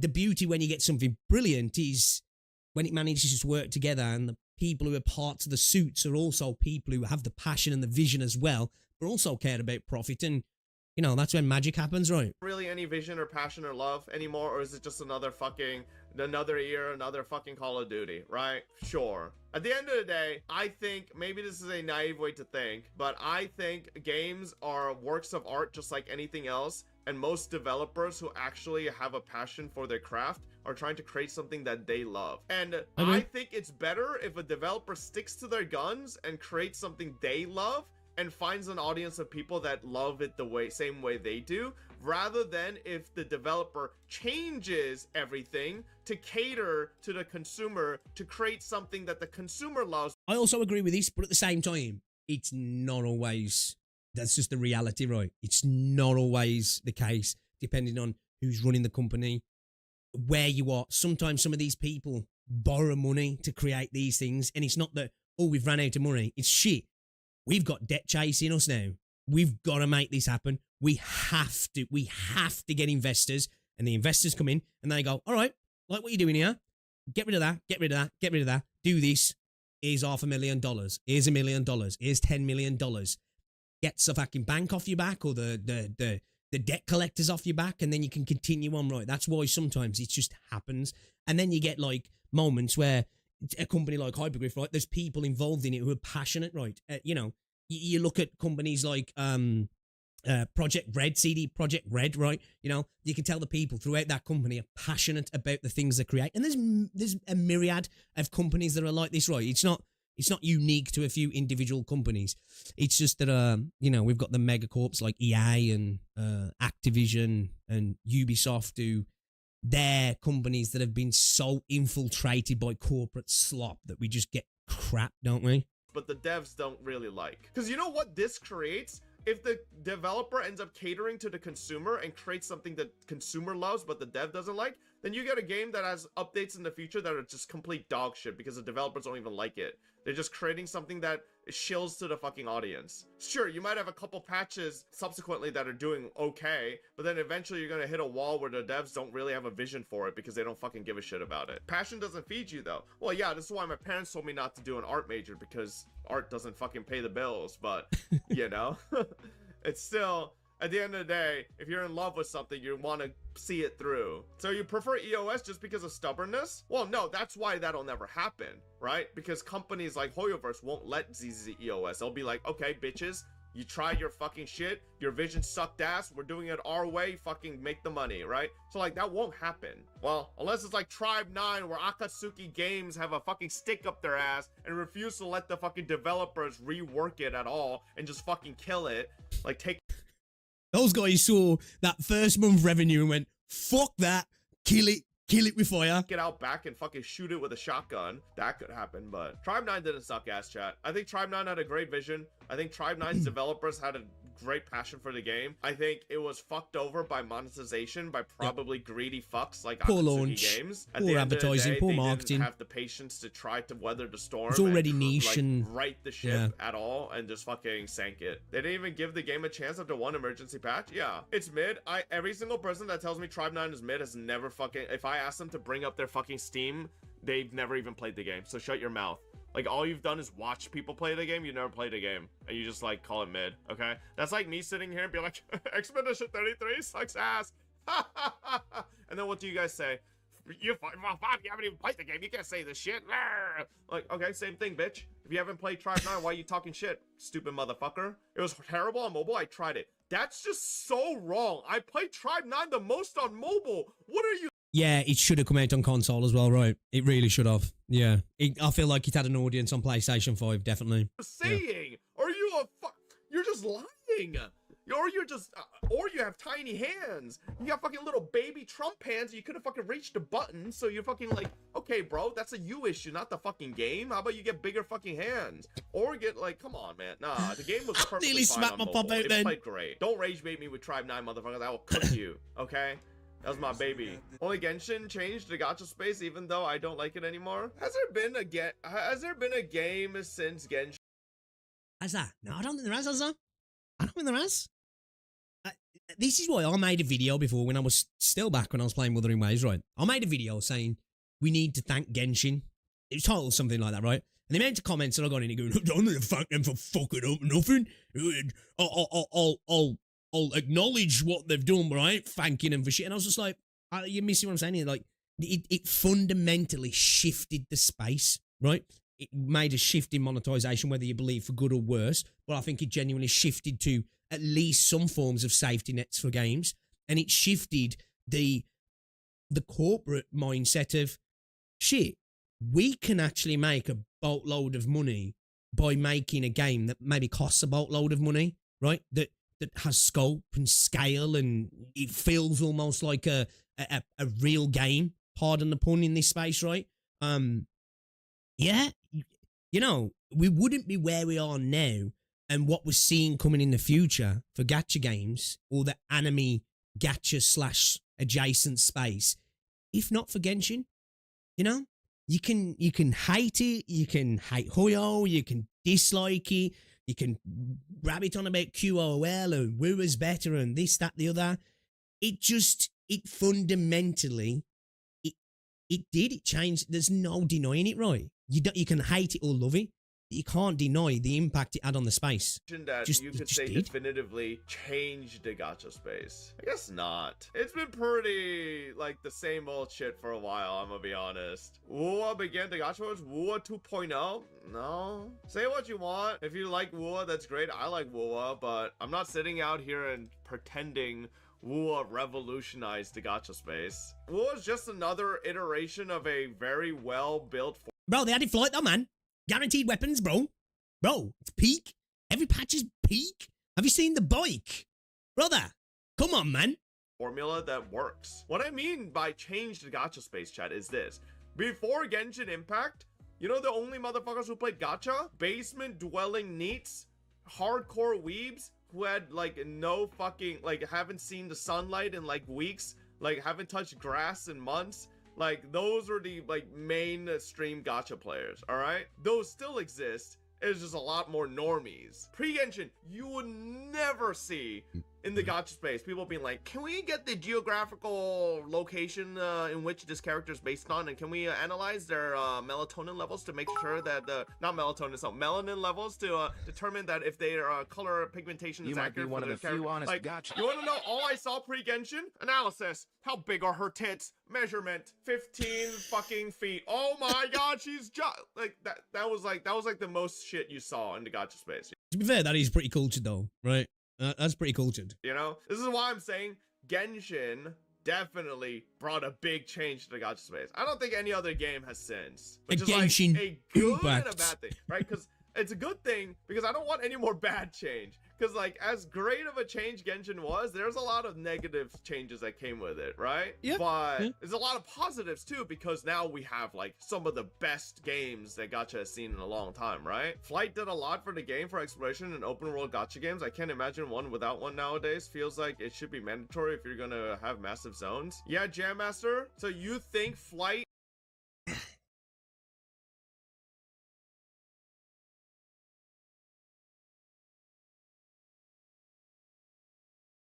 That is the personification, that comment right there, of the people that are in my comment section on my video, right? These are the type of people, right? After Wu's combat system kind of like doing something same, but different to Genshin, right? And having the, you know, we all being rotation based fucking into your DPS combat, that we're getting Azure Premier looking like it's looking, the Silver Palace looking like it's looking, and we'll probably get 12 of the games looking like they're looking with fucking rotation based combat, all very samey, right? Is because people see something that they like in a game, right? And they're like, that's it. Every game has to have it now. Flight, every game's got to have it. Motorbike, every game's got to have it, because I like homogenization. I like everything to be the same. That can't be better in a different way. Oh, man.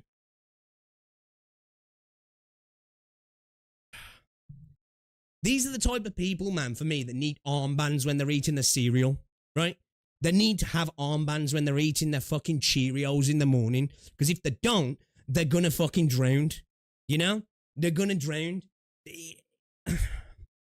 being added to Wua 2.0 is going to change the gacha space. You're delusional. I can tell you the next gacha open world gachas you're gonna try are not gonna have flight. The next zone in Wua 3.x is not gonna have flight, and you're gonna fucking eat it up. Or I'll just play Enfield. Like Jim Master, you just said Wua flight Revolut is gonna change gacha, but then you just named a game that doesn't have flight, doesn't have Does total opposite in terms of exploration, in fact. gliding even. Who's to say it won't be added? I think the furthest Enfield will do is give you a fucking like thing you could make hover from point A to point B like a zip line.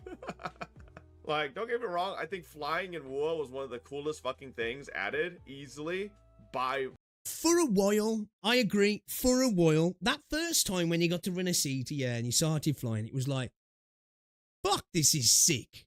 And I'm still, flying still was, you know, inherently had a little bit of enjoyable factor to it. Like, it was cathartic in a way. It just felt good, right? But,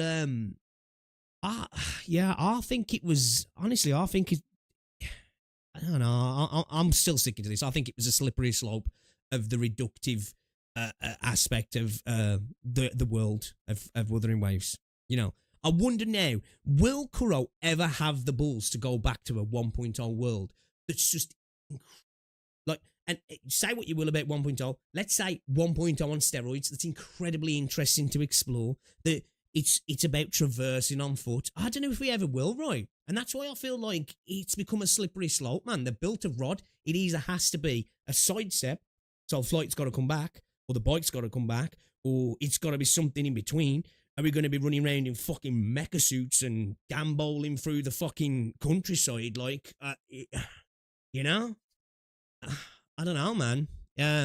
So I say, man, this idea of that's how exploration has to work in video games for me, I'm not a fan of it. Especially when it comes to open worlds. By a crazy margin. But I don't think because Wua added flight, every single gacha in the space is like, okay, yeah, we're making a new gacha game, we need to make sure we're flying. Yeah.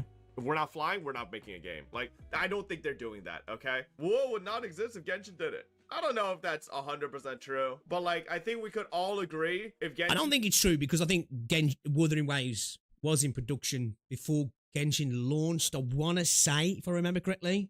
I'm sure it started around like 2019, 2020, but I don't think it would look like the game we have now, if not for Genshin.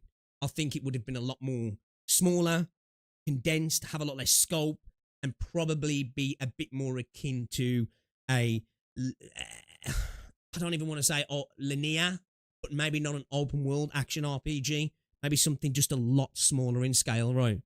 Didn't exist. I don't know. The amount of money that's in Gacha right now would not be to where it is. That far I could agree on, because I didn't want to say as well, when I say all this stuff about Kuro and Wuthering Waves, I'm not shitting on the game. Again, you know, flight in the game doesn't mean bad, right? When I say all this stuff, I mean me, right? Because I know I have to. People kept saying that as well. Why'd you keep saying for you, for you, for you? Because if I don't, people think you're stating it as a fact, right? I'm not.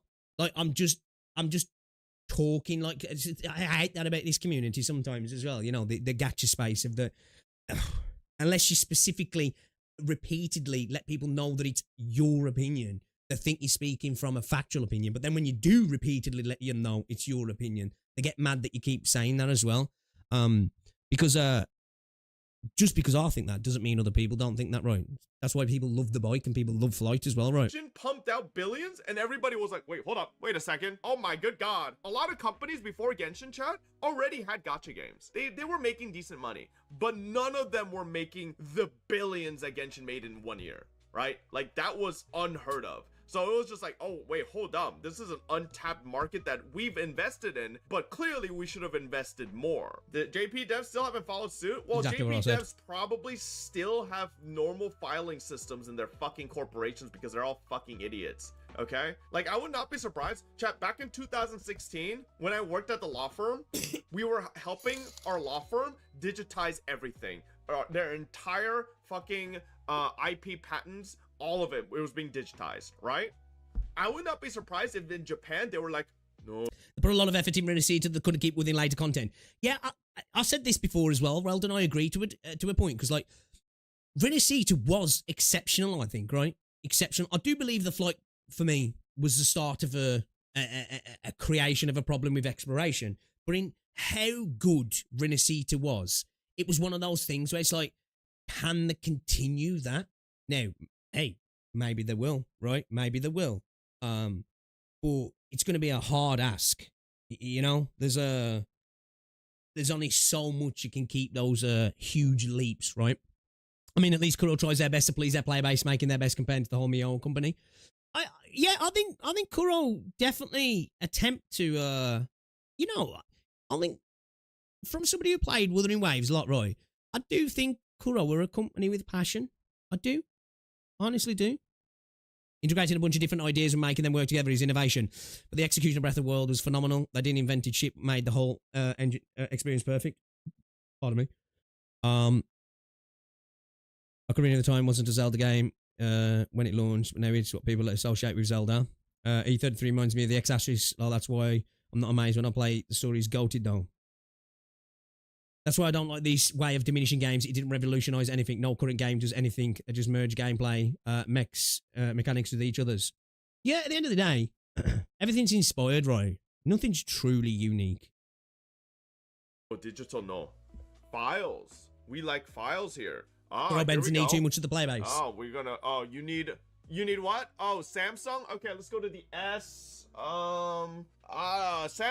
Here's the whole folder of Samsung. Like, motherfucker, who the fuck's doing that? Nobody's doing that. That shit's stupid. That's xenophobic, bro. How's that xenophobic? How's that xenophobic? Like, how saying that they're ass backwards and being slow to digitize and change xenophobic? Why you gonna sound like that, bro? What did I sound like? I guess I can say War 2.0 did give me that feeling of playing Genshin for the first time again, but it didn't truly change the landscape as much as Genshin did. I'll give you that. Yeah, no. Accent? So I think talking about them maybe bending the knee a little bit too much. I think, again, post-launch, let's say post 2.2, I guess I can't comment on specifics, right, in terms of bending the knee. I think it's evident from day one, though, right? Because look at the change to the story. They ripped the game to pieces, for better or for worse. Who knows? We can never say, because we don't know what the original version of Wuthering Waves would have been story-wise now, right? Yeah, they folded pretty early, didn't they, in that regard? you're mad at the Asian guy for having an Asian accent? Oh, shit. Okay. My bad. True. Let me sound more American. Oh, my bad. I should have been like, here's the file folders. And they go to the Samsung, and we gotta find the S, and then they pull out the folder. True. What the fuck? That's not American. Oh, now that was a little too. Okay. Oh, okay, my bad. We'll have another game-changing industry when another 2019 happens and every. Hey, listen, it's a long-standing joke I have here, where I said, what if the next big gacha game is actually like their first biggest investment for the next big gacha game is a bio lab, and Tencent's like, okay, we're creating the next big gacha game. First investment, create a full bio weapons lab, and we're gonna create the next fucking viral disease. And then once they have that perfected, they're like, okay. It's 2020 all over again. COVID buff, ready to go.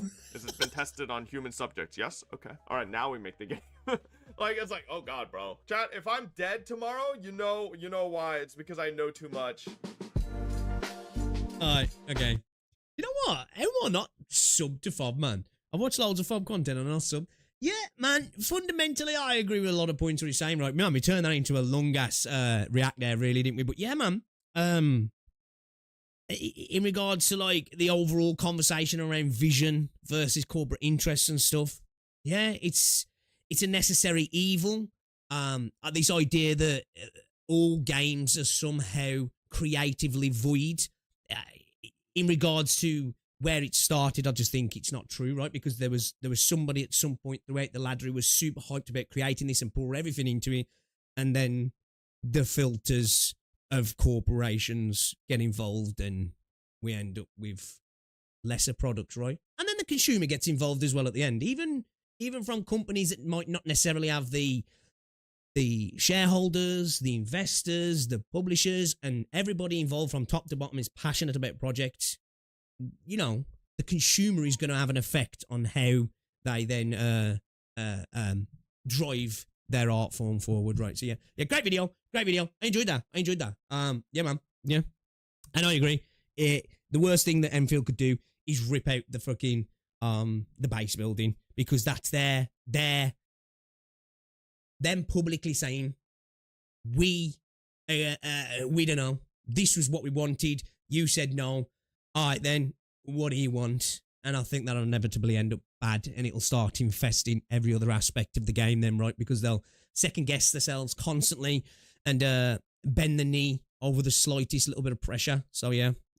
I don't think they will either. I don't think we've got to worry about them. You know? COVID 2.0 electric boogaloo. Quality of life is probably yeah, that's one thing. I think quality of life with Wuthering Waves, we've had a lot, because like quality of life is one of those things, right? It can be a tiny little thing that changes something, right? And then you start to like repeat that process over and over again, and over the period of 6 to 12 months to 18 months, those small little changes can be massive, can't they? And I do think, yeah, Wuthering Waves has done I think they've done a great job over the time of getting a lot of small quality of lives, sometimes big, but all together have been massive changes over the lifespan of the game. You know, like I say, I like Wuthering Waves. I've got issues with the way they're taking exploration, right? But yeah, end of the day, I think I'm a minority in that aspect, and you know, it doesn't really matter at the end of the day. Quality of life is such a huge change for the player to the point it makes open world life. Well, when you're talking about bike quality of life, then I'm with you right there. Right? Because a lot of people argue, well, the bike and the flight is a quality of life. And I'm like, well, I disagree fundamentally. I think it's wrapped up as a quality of life, but I think it's a reductive thing to the game, personally. Because like I say, I stick by that statement, what I said. To me, an open world should be a place I want to exist in, not a place I want to pass through. And I think when you start basing all your design around the pass through, then what the fuck's the point of it all? It all just becomes a blur in my rearview mirror. You know what I mean? Too busy being melancholic about the ending of part 2 of for FGO. What's going on, you loves of salad? Not gonna lie, I think ZZN cooked hard. They even added my launch complaint that thought nobody was talking about, which is adding an in-game lore codes to read about. Yeah, I want to watch this. I don't know if we're going to be able to watch it now, though, because it's like 10 to 7. The football's on in like an hour. I do want to eat as well before I watch it, so I might save this for tomorrow. we're going to game tomorrow, but we can maybe watch this tomorrow as well because I'm interested in this. I haven't played CZM for like the last week.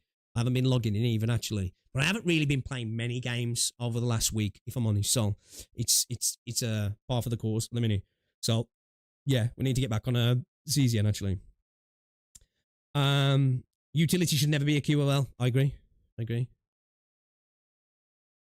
Dude, the amount of people that commented that shit to me, Jules, that it was a quality of life update. I'm like, I don't want it to be though. That's what I said in my video, right? You know, exploration for me shouldn't be a quality of life. It should be an experience. You know what I mean? Because it should be. Especially if your game's open world, right? No, you don't like Word Pigs. You don't even play the game anymore. Bro, do you know what it went from? It went from, you didn't play the game since 2.2. You didn't even play the game. That one dude who reacted to my video as well. When at the end it says, I spent a year glazing the game almost. So I guess now, being critical of it, wipes all that away. It was like, I don't believe you did. It's like, all right, and bro. Just because I don't like the bike. Fucking hell. Okay. We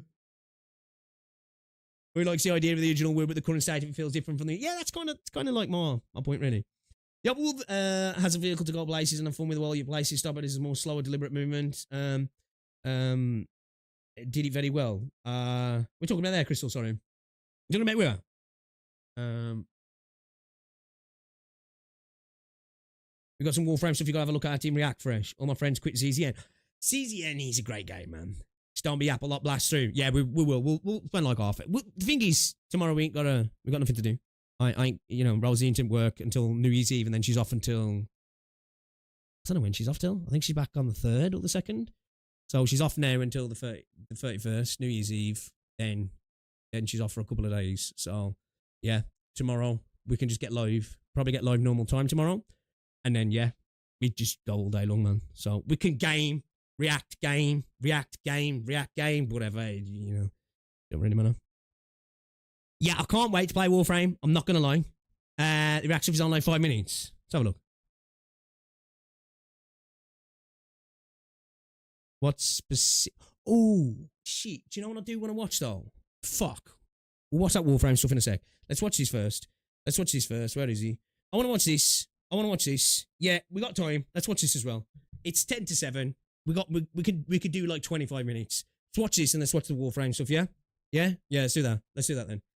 Flight is a better QOL already than bikes, if that's what you're caring about. Well, I suppose you can argue that, right? Because the bike is flight, but worse. You know? It really is, isn't it? So, yo, shout out to Moose as well. He commented on the last video we uploaded as well. Says, you know, appreciated the react as well. I say, I like Moose. He's got some base takes on Gacha, in my opinion. But yeah, let's see what a Moose on Caffeine has got to say here then. Because I am now known, especially in the Wimmer space, as the Enfield shill, who even likes the Gacha. God, I must be stupid. ARKNIGHTS Enfield is the most divisive Gacha game so far. Ooh, I don't know if it is, but let's see what he's got to say about this specific thing then, shall we, guys? Preemptive like as always. Let's see what Moose has got to say. Hey, welcome back. What do you look for when you install a new gacha game? Are you looking for characters, gameplay, or story? Number 1, gameplay. Number 2, story. Number 3, characters. But they're all overlap heavily, don't they? Since the release really of Genshin Impact, most gacha game releases began to provide a great experience with all of these aspects. The quality and standard were raised with this game, and now when you create an inferior product, it fails. In most cases, when a gacha game releases, it is very cut and clear who likes it and who doesn't. Wuthering Waves was formed by only a few Kuro communities coming from games like Punishing Grey Raven, while a massive portion of its player base most definitely came from disgruntled Genshin Impact players that just want... You're not allowed to say that. Apparently that's not true. That's not true, actually. It's clear it is, alright, because there's a lot of jilted ex-lovers, so we know that's the case. Yeah, a better product. And to be fair, there is like quite a vocal part of the PGR community. It's like, yeah, fuck Wua and fuck the players who play Wua as well. These two very distinct communities which is that interesting. Really hate each other and think that Wuthering Waves is a divisive game. There is one that's even going to be more divisive. See, that's the thing, isn't it? It's a shame, isn't it, that people think that Wuthering Waves is the divisive game. Like, because, again, as somebody who's got more critiques around the game, but wholeheartedly believes it's a great game, the game isn't itself, right? It's the community, much like Genshin as well, right? At the end of the day.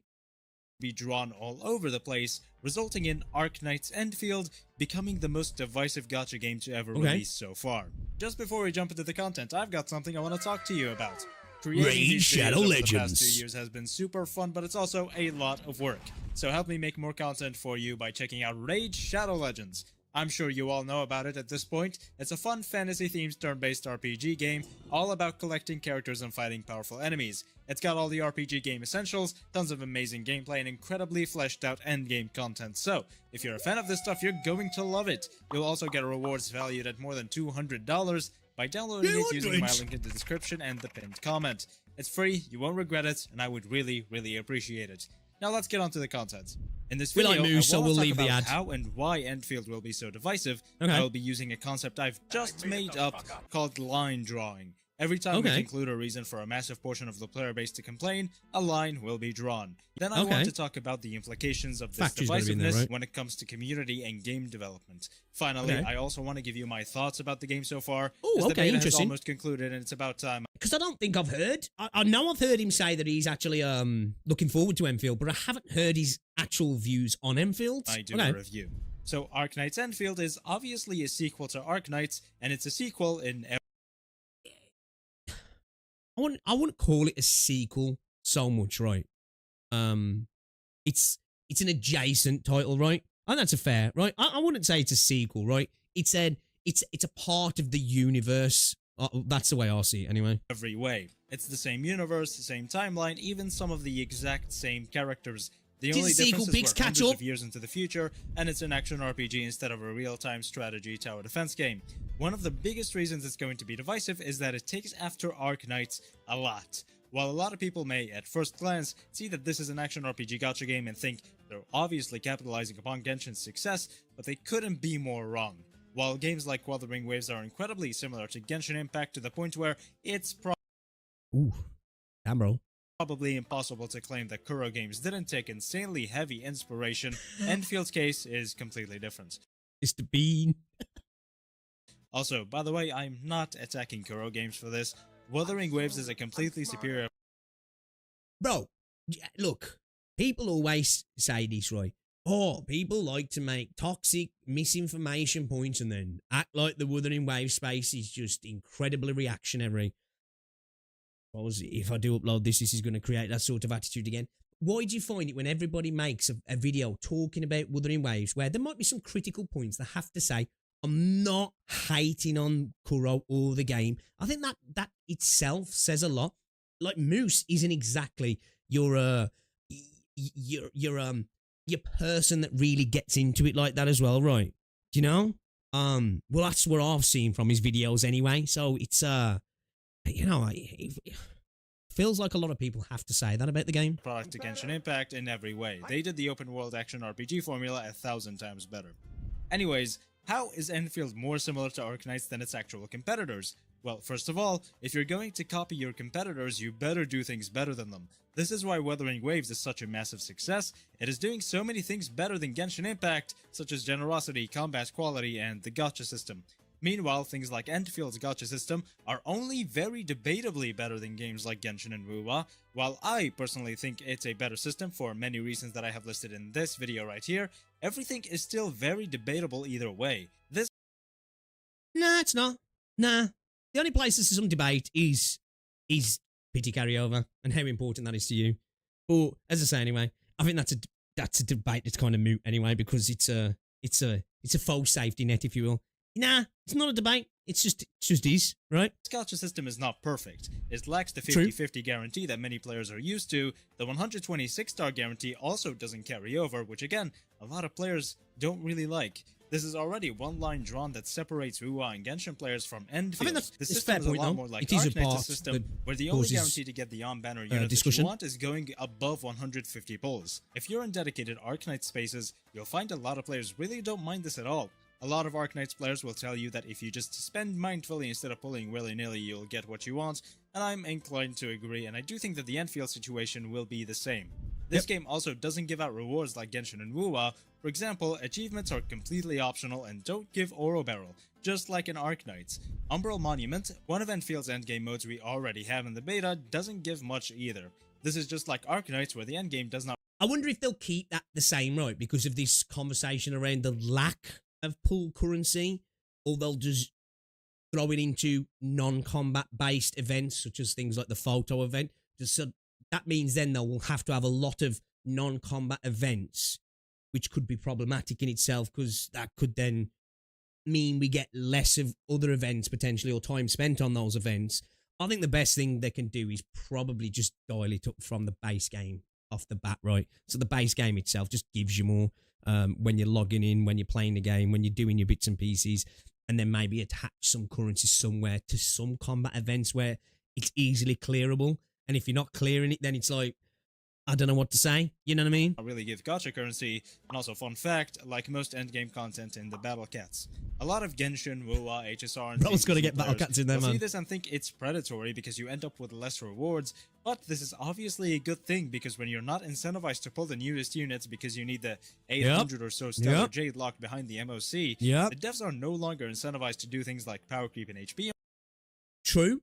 And it also incentivizes them to make that content better, because they can't hide behind the shiny, ooh, look at this. Do you want some cookies? Get some cookies. Ignore the event sucks. There's a fruit pulls, man. So it removes that desire to create power creep more so based on content, because you're not really getting pulls out of it, so people will happily skip it. And also, it puts an onus on the developer to actually make good content, because what am I going to play it for if it's shit? The only reason you play shit events in gacha games is because you're going to get pulls at the end of it, right? Inflation, and there's also way less FOMO surrounding the endgame content. That's sort of another line drawn because of unfamiliarity, but this could also serve as a line erased for some players, where they'll want to try out something new instead of the exact same formula they've tried out before. So this will depend on the open-mindedness of each player. Do you remember when Honkai Star Rail first came out? Although Genshin could never stuff, which in hindsight was really stupid because it's the same company. Well, the communities did eventually realize this, and now you'll barely find any HSR or Genshin players hating on each other. Instead, they'll hate on Wuthering Waves, probably. For a while, Honkai Star Rail itself was very divisive in the way that it created a further split. Remember how Wuthering Waves and Genshin's community split and began hating each other? Well, when you throw Honkai Star Rail discussions into the mix, you create a much more hostile and tribalistic environment. However, this was shut down when HSR and Genshin players obviously realized that in the end, they are one and the same. As a result, instead of a three-way tribal war, it became a Kuro versus Hoyo thing. But now, Enfield will also be thrown into the mix, but not just that. Because ARKNIGHTS over the past year or so has already been getting a lot of traction on the internet, with the ARKNIGHTS Glaze movement specifically, and with Enfield on top of that, Hypergriff as a whole is going to enter this discussion. And that itself is a huge reason as to why I'm saying this game is going to be so divisive. Apart from being so different, it is also going to become a third competitor for the biggest open-world gacha game in the space, and Hypergriff is going to become a competitor for the biggest gacha company in the space, and will put them in the spotlight, or the low light, if you will. This will draw further lines between communities, leading to even more tribalism and drama. What's more, this game is going to be different enough to where, depending on how successful it is, companies will look into copying it instead. Of course, that's what we've got to accept that. And I hope that the community as well doesn't get too disparaged by that, right? Because it's going to get dragged into mudslinging, right?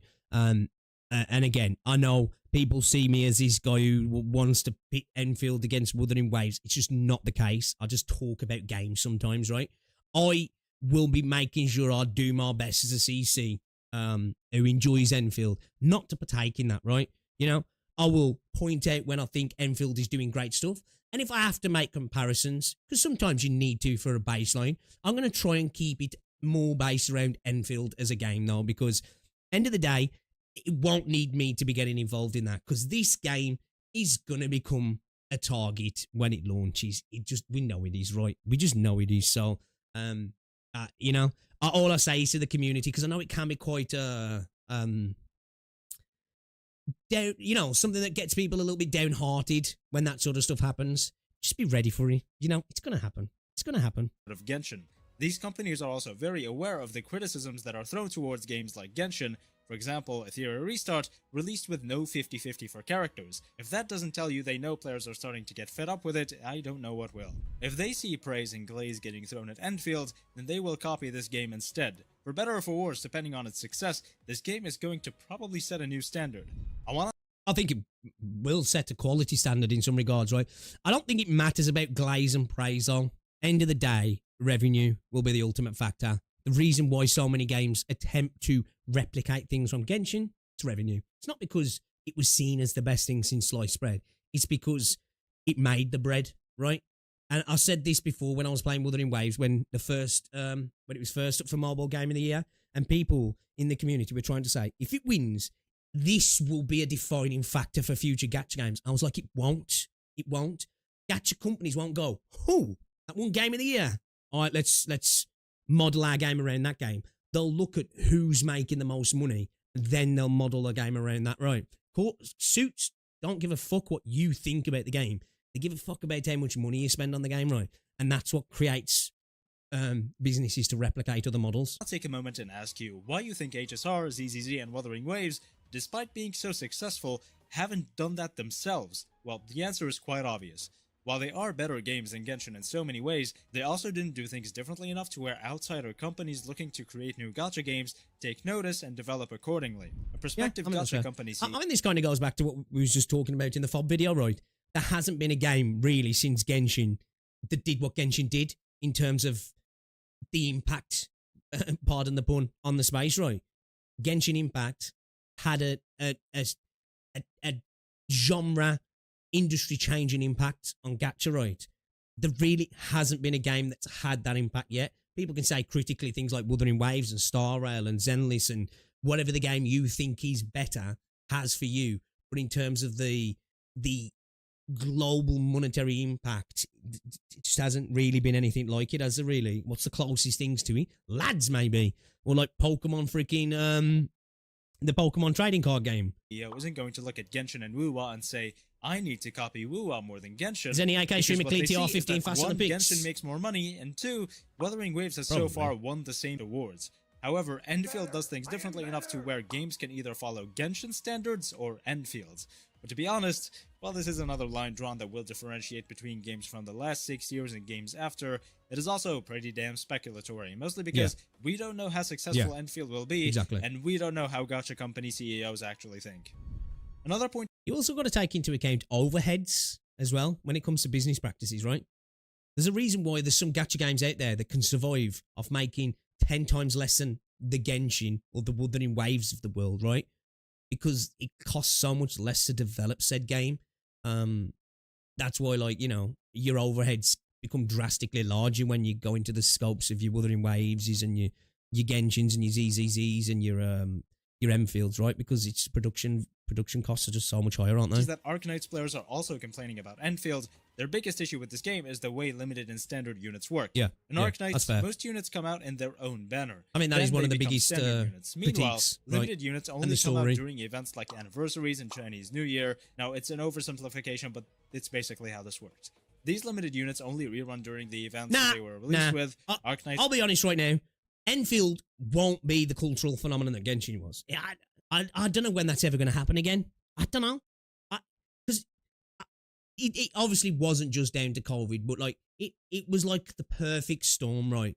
Genshin happened at the perfect moment. It was the first of this new wave of bigger scale, bigger scope games that felt like real games rather than just gacha games.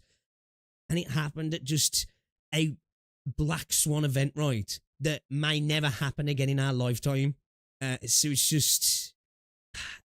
I don't know, man.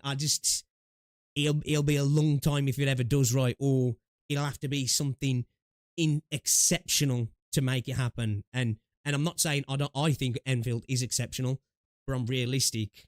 I think it's going to be very successful. It's not going to be Genshin successful though. It's just not. You know what I mean? Players expected Enfield to operate the same. Meanwhile, it's planning on doing the rerun system how Genshin does it. So, while it's doing most business how ARKNIGHTS does it, it is at least doing this rerun system like the newer age gacha games, meaning there is also divisiveness in the ARKNIGHTS community itself about this game, which is of course another line drawn. So, concluding this section, Enfield does things differently enough to where if it is successful enough, it is going to influence the production of newer games and will influence its competition through things it does objectively better. And there are a lot of things it does objectively better that I will talk about right now. Okay, The let's biggest get in, and most guys. obvious things Enfield does Guys. better than other games is the gear and weapon acquisition systems. Gear is not RNG like other games and is instead infinitely farmable and craftable. All you have to do is set up your AIC, has a little bit of get it enough stock added bills, on, and but- you're good to start crafting gear. Weapon Gacha is also free, and while you currently can't guarantee every 6-star weapon through Gacha only, especially because it seems like limited weapons won't be purchasable, which is super f***ing ass, but it's still better and cheaper than every other. I spoke about this the other day. Do you reckon that might be a thing that pops up now and again? That it does happen like that. That there will, maybe, for special events. I don't know. Maybe I'm coping hard, right? I don't know. System. Although, don't get me wrong, the fact that the game soft punishes you for getting lucky by not leaving you with enough arsenal tickets to get your 6-star operator's weapon, on top of signature weapons being pretty damn good, is an... But it's like the now. Obviously, this is about pure luck, right?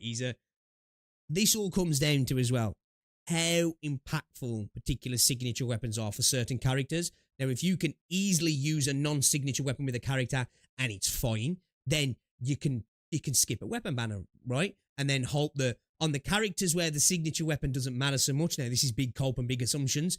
You don't go deep into pity to get the character, so you save your pulls for a character where you do need to maybe hopefully go deep into pity to then get lots of weapon pulls to get the weapon. And you're kind of in a situation there where by RNGesus, you can, you know, maybe get the best of both worlds. But yeah, there is going to be those moments where it's like, shit, I really need the signature weapon.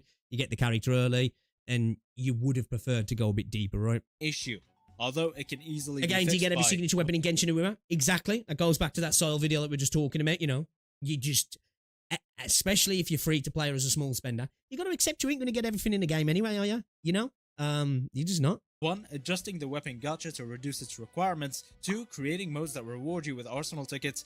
Or 3. Making limited weapons purchasable. Or I think all we three will at the see same that. time. I think now, there is an infinite I potentially think we will see whether it's like events or monthly ways of acquisition. I think we will get some decent ways to get arsenal tickets throughout the game. So you'll be able to smartly acquire weapons as well via that sort of process as well. So if you do end up getting lucky to the point where it's worse, that you'll be able to still do your thing. farm loop you can sink your teeth into if you are addicted to the gear grind, which are the weapon essences. While this is technically an RNG gear system, it has half if not a third of the RNG steps that gear in other games has. You just have to get the 3 attributes of each essence that match the weapon you want to equip. I said this, I think this will be the type of RNG grinding that I want mine to do, because I don't have to do it repeatedly for one character, right?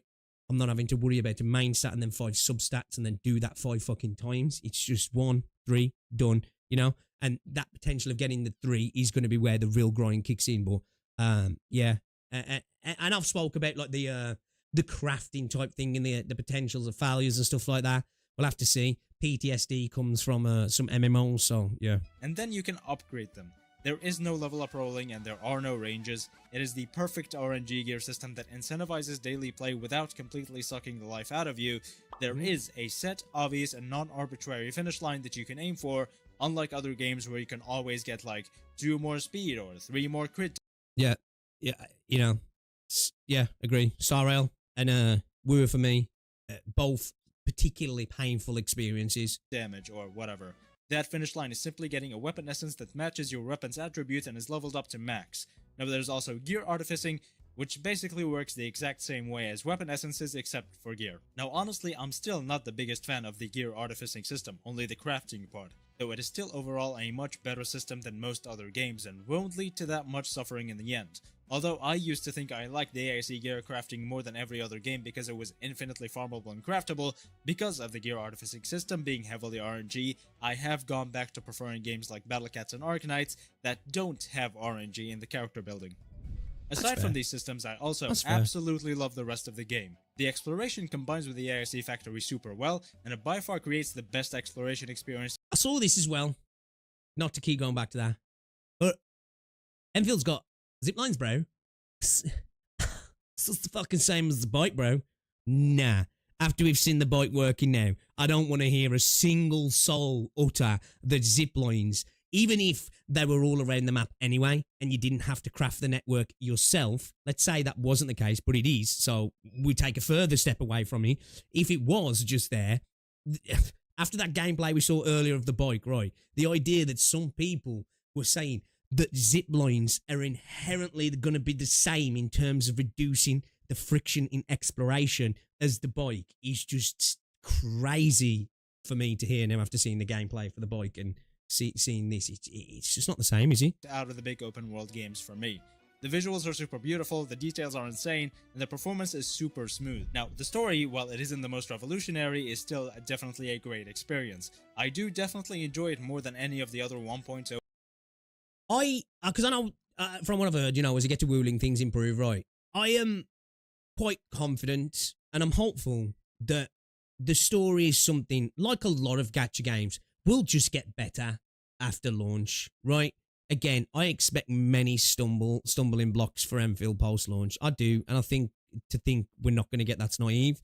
And I honestly, genuinely do think the stories, I think it'll just improve over time. I do. 1.1 stories of any other gacha game, but not necessarily because of the story being told, but how it is told. The characters' facial expressions, animations, dialogue interactions, and everything else is absolutely impeccable. And Yvonne's introduction is by far my favorite introduction of any gacha character ever. And finally, the combat is incredibly fun. I've never had this much fun actually playing an open world game like this, and I would even say I enjoy this combat more than Battle Cats, and that is saying something huge. While you might look at the element system and think, oh, it's just like Genshin where you apply elements to interact with each other. That's completely incorrect because that's not how it works. Let me put it this way. Imagine you're playing a turn-based action RPG game. That is the best way to describe this, because at all times, you are both strategizing like you would in a turn-based game based on how to use up the skill points you currently have, and dodging around and moving based on what the enemies are doing in real time. Well, yeah, as well, especially considering afflictions are necessary for certain combos and stuff as well, right? So they don't just become the product of something and the main end point of that in regards to the damage infliction. They become a part of the journey of triggering other things, right?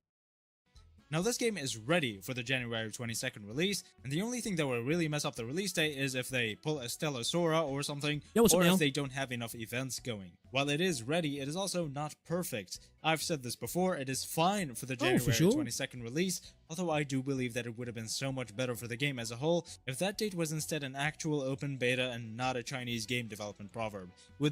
Okay, alright. So, I said for the first beta, when I played the combat, right, and the game itself, it felt like a game that was ready to come out. Evidently, some of the changes we've seen, it wasn't. I personally thought we were going to look at March, because I think I just gave them a few months just to cross the T's and dot their I's. I do think the game is ready for January, personally, because the things that I think people would maybe want changing in regards to story, they're just not happening. Right, they're just not happening. I think some of the story weaknesses hopefully will be ironed out as we go forward. I think maybe the extra few months could have potentially allowed for some of the tutorial tweaks, which I think for the majority of players might be necessary, because not everybody's going to come in with such a shilly view as me, right? Because I am such a fan of Enfield fundamentally that I can see the weaknesses of the first few hours of the game, but I actively enjoy it that much that I can kind of gloss over it. You know what I mean?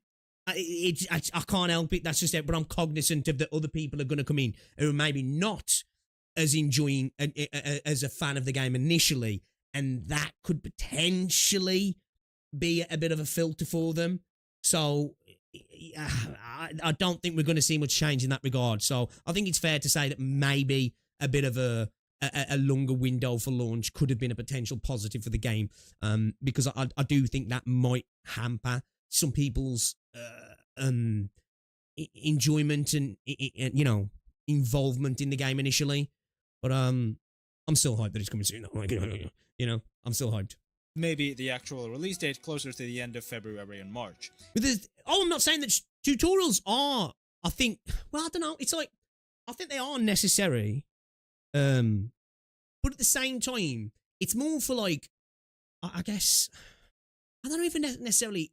It is somewhat right, but at the same time, with the game, if there's anything you've ever forgot, you don't really ever need to go, because you will forget stuff, because it's a fucking crafting game, right? Fucking every game that has like base building or factory stuff, you'll be like, shit, wait a minute, What do I need to build first before it goes into that thing to craft this thing? Yeah, and what's the recipe again? But like, because it's got the little chain where you can see exactly what you need. You kind of just look at that and just build it right.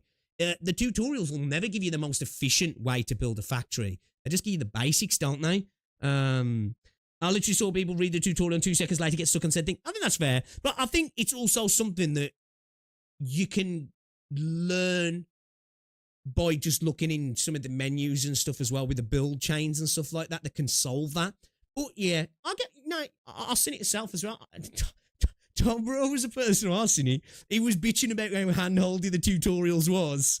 And then literally, right after saying that, fucked up straight afterwards. Like, wait a minute, fuck. Oh shit, I thought that was quite funny.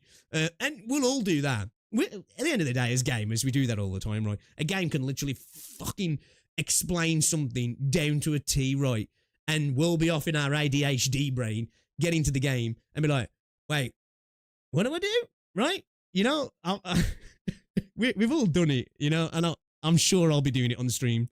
Either way, I couldn't be more excited for this game, and you bet your ass I'm going to glaze it unless they mess up. In that case, I will be as harsh as I can, because I don't want this game to end up like Honkai Star Rail. You know what? And I'm with him right there, right? I've been a fucking glazer over this game, right? People call me a shill. I'm happy to be called a shill, because I think the game's amazing, right? But you bet your bottom dollar, if Hypergriff fuck up right, I will be insanely critical of things. Like, I want people to prepare for that, right? I don't want you to think I'm hating, because just like when I first started playing Wuthering Waves, right, I was incredibly critical about a lot of things in Wuthering Waves because I wanted it to be better, because I enjoyed it so much, and I enjoy this game so much. When I think Hypergriff are fucking up, I'm going to be in the trenches firing shots because I want it to get better. And I think that's when you should be the most critical in your life, is with the things you enjoy, right? It don't matter how critical you am of something you don't really enjoy, because at the end of the day, it don't really fucking matter. Do you know what I mean? It's up to us as an entire community to think about the things that we don't like in the game and express them as best as possible, but express them in a realistic way that actually can enact change, right? Do you know what I mean? Because obviously, there's certain things that we can, well, I don't want 50-50s, I don't want gacha. And it's like, all right, bro. It's not going to happen in this particular game. You're going to have to play another game.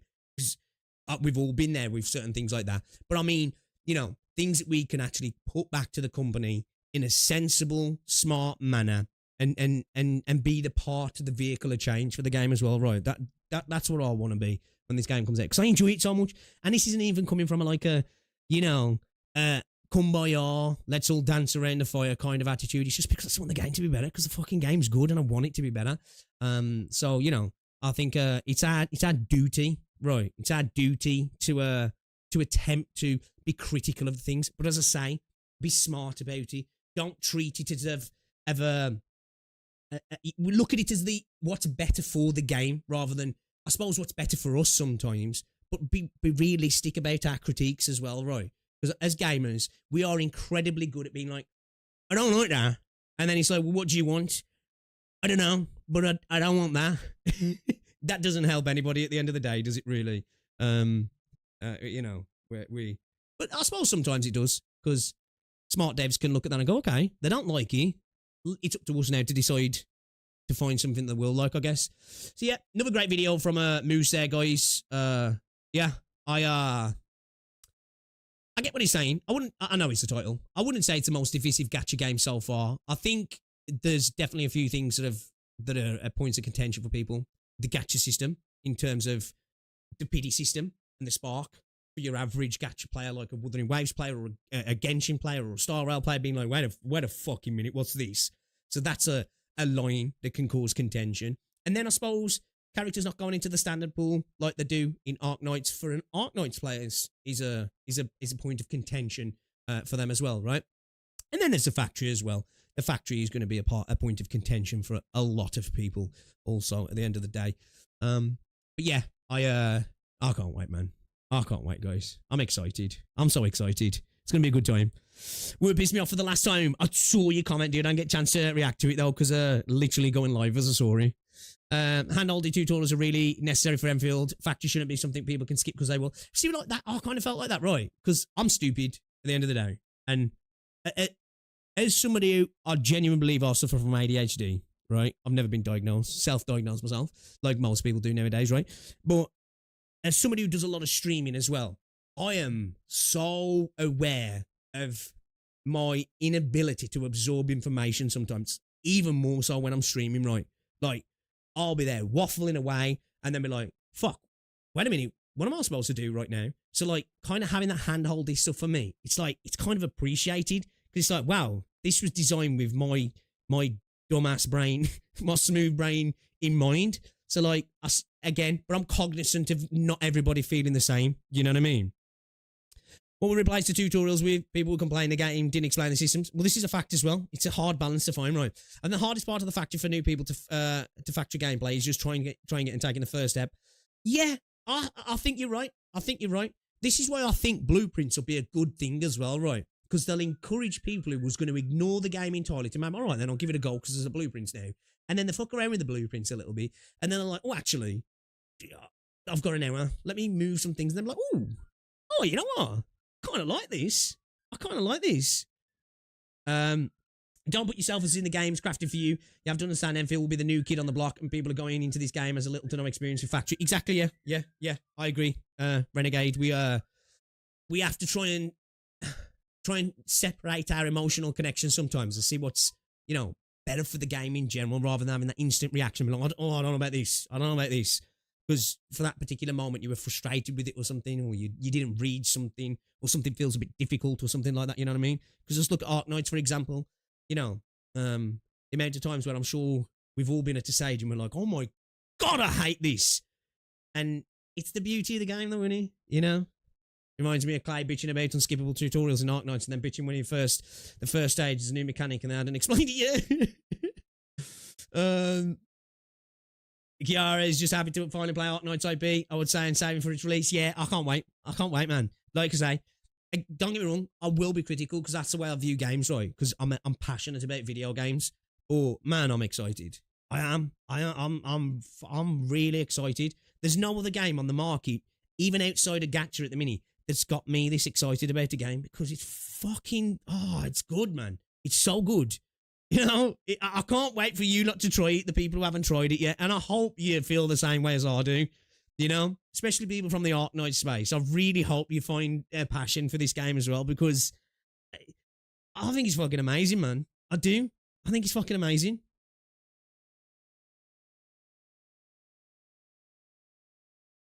It's not your job to give devs ideas. If they need ideas from the community, they just don't know where they're going themselves, kind of concerning. Yeah, that's what I say. We should point out when we dislike something. We should offer, I guess, the framework of potentially the direction of, and I'm more talking about gameplay issues here, like, you know, things that affect the enjoyment of the player, less so story and vision, because that's on the developers to create that. When I say that we should give feedback and try and understand the feedback we're giving, is maybe based a little bit more around about the parts of the game we interact with, you know, the things that affect our enjoyment overall. A perfect example, some people's discussions on tutorials and stuff, you know, you know, the initial opening hours of a video game is incredibly important, isn't he? When's the parent going to come on stream? I won't bring him on tonight, but maybe I'll bring him on one of these days because I'm not having to freaking, what's he? Pick Rosie up from work. Have a good Boxing Day. Thank you, Reldon. Yeah, I'll be getting off in a bit, guys, because football's on in half hour. Really enjoyed the this gameplay today. My bad, Ducklord. I did say though, tomorrow though. Tomorrow we gaming, bro. We gaming tomorrow, bro. I got you. Yo, Big Sword, I know you making video about GTA Online 12 years ago. Yeah, bro. Man, I was a GTA YouTuber for a good period of time. You know what I mean? Remember though, I'm a fucking idiot, man. I don't understand what makes enjoyable utility in open worlds. Even though it's a sandbox compared to a non-sandbox game, but you know. Unreal Dreamer said something that Enfield offers that others don't have. It's like exploring the overworld, looking around, saying to yourself, I built that factory. Yeah, the old frontier aspect of it is a real fucking fun part, man. I agree. Right now, I'm coming back to GTA Online. Let's go. You could ask Smug Slav about the endgame of Enfield. My guy was trying a bunch of different comps on hard mode. Oh, really? And I know he was grinding it a lot, man. Enfield need to implement a 24 or early dawn scene with fluoride. I'm just happy ARKNIGHTS designs are finally realised with actually in-game models. Yeah. I'll feel you there. I just don't like the new regions mechanisms. Not a fan of the bike. Not a fan of the massive distances between things, and completely sick of gacha systems. Well, minus the gacha. It's like, I kind of saw that was a thing, right? You know, I got lambasted for even daring to think that, though, Neil. You know, crazy talk, ATR. Watch your back.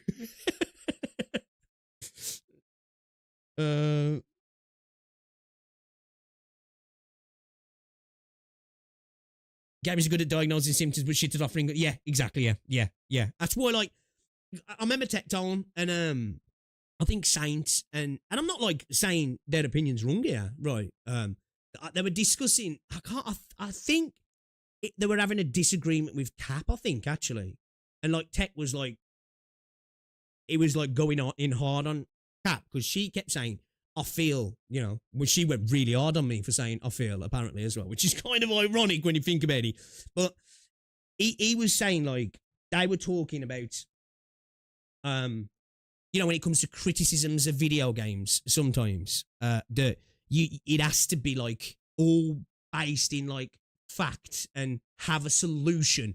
And I disagree, because this goes back to that conversation we're having a little bit just with Fob's video, that it's an art form.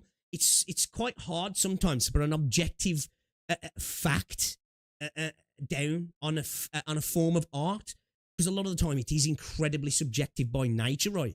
And I saw a lot of people saying in my video, you know, talking about, well, how can you have a criticism and then go on about that it's just totally subjective?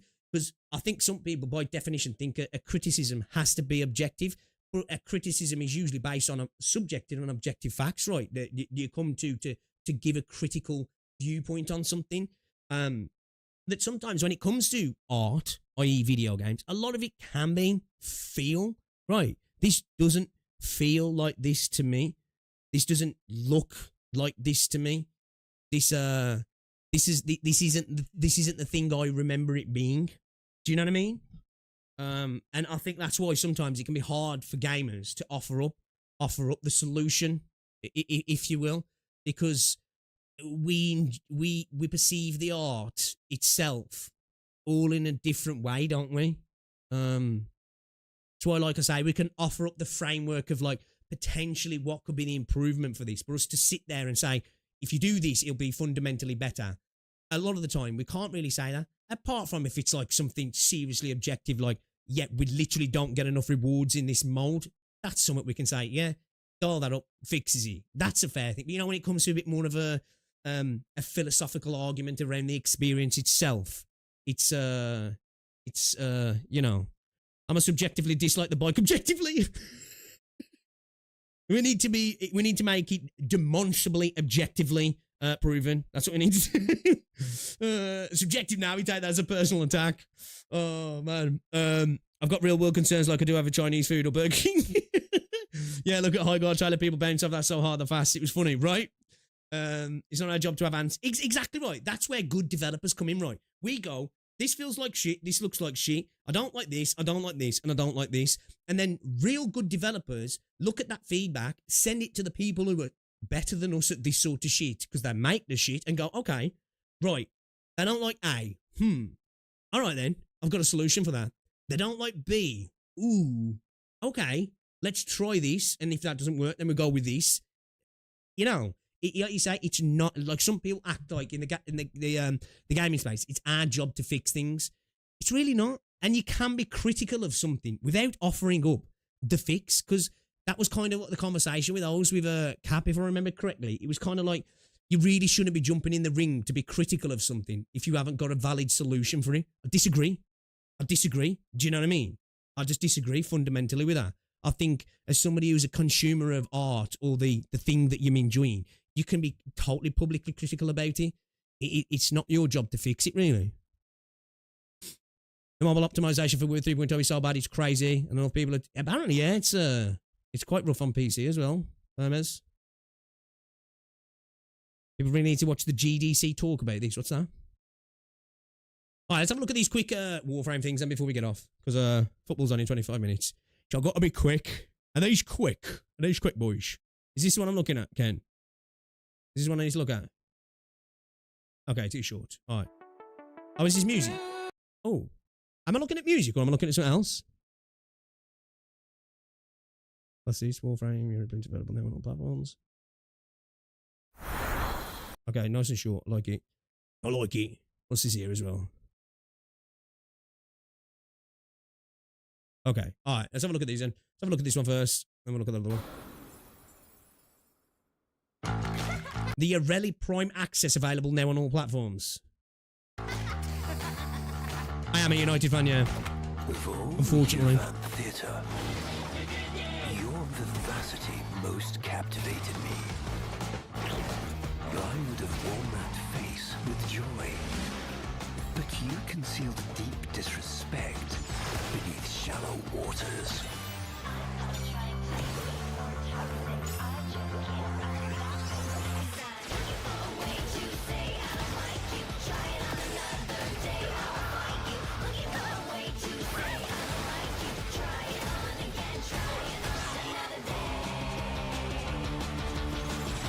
Bro, some of the frame designs in this game are fucking insane, man. They really are. And Neo, I saw you earlier saying that you might give what's it a try? Fucking DNA.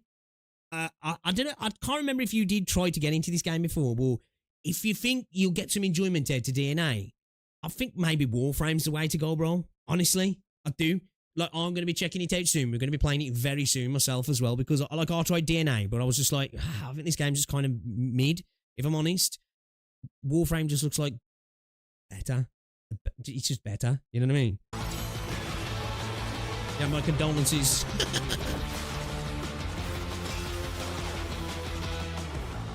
You betrayed our trust, mocked our ways, even dishonored the I like the style of this trailer. It's got like it's got like Borderlands vibes. Am I tripping?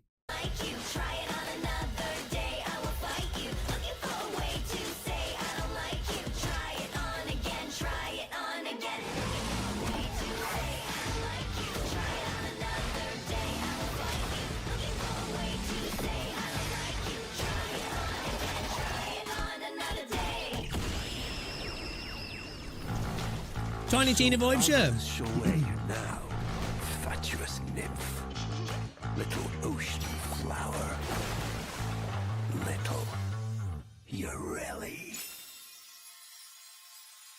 Okay. I still don't like the design in Warframe, but I like everything else.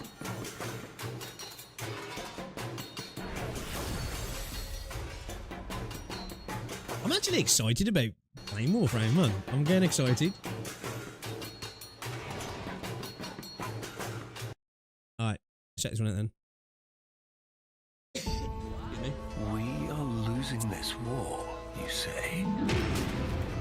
You whisper that my warframes are too genteel.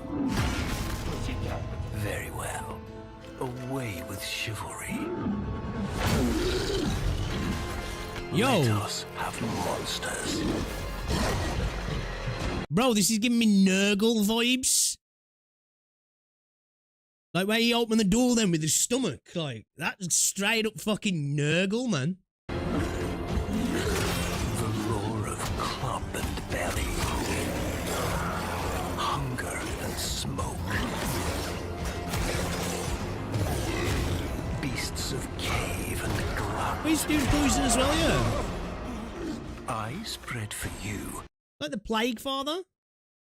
Because he is. Why is it legit based on him then? A cannibal feast. A toast to the valor of mere appetite. You tremble, but the drool is on your chins. For you birthed him in all his innocent obscenity. This is what you ordered. We are not done. Our gourmet Grendel demands a gallant equal.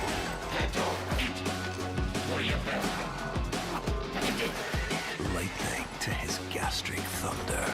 Yo, I don't know. Warframe kind of had this vibe around it, man. I'm actually liking this. The livid energy.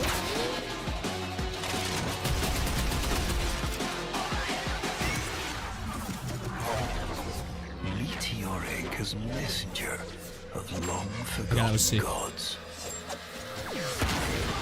That was sick.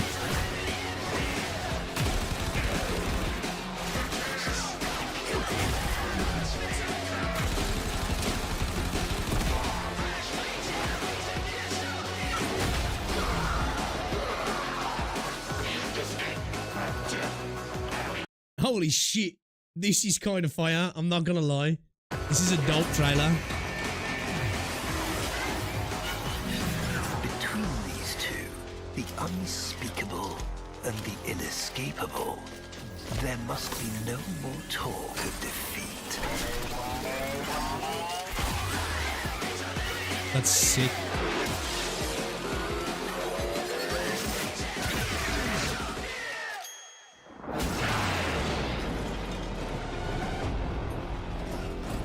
For thankless eyes shall be seared blood. Gauss is all about the idea of kinetics. Yeah, I'm getting that. It's fucking... I really like this. This is a cool trailer. Mind in the heat of his passing. Gauss. Okay.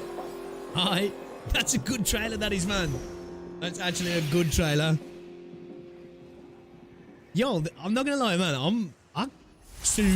I'm genuinely getting excited. I think now, do you know what? The more you guys show me a Warframe, like I say, even though I played like an hour or two of it back in like when it first came out, it's kind of like I'm kind of getting that like excitement of before I played ARKNIGHTS. You know, when I was starting to learn about the lore. Obviously, I'm only like watching a few trailers here and there, like learning lore. But yeah, that's the sort of trailer to watch to get you pumped up to want to play this game. And you got this on the Nintendo Switch as well. Shit, I didn't know that. Yeah, man. We're locked in. We're locked in, boys. We're locked in. I'm ready. I'm ready, man. I'm ready. Yeah. Alright, let's play some ARKNIGHTS tomorrow.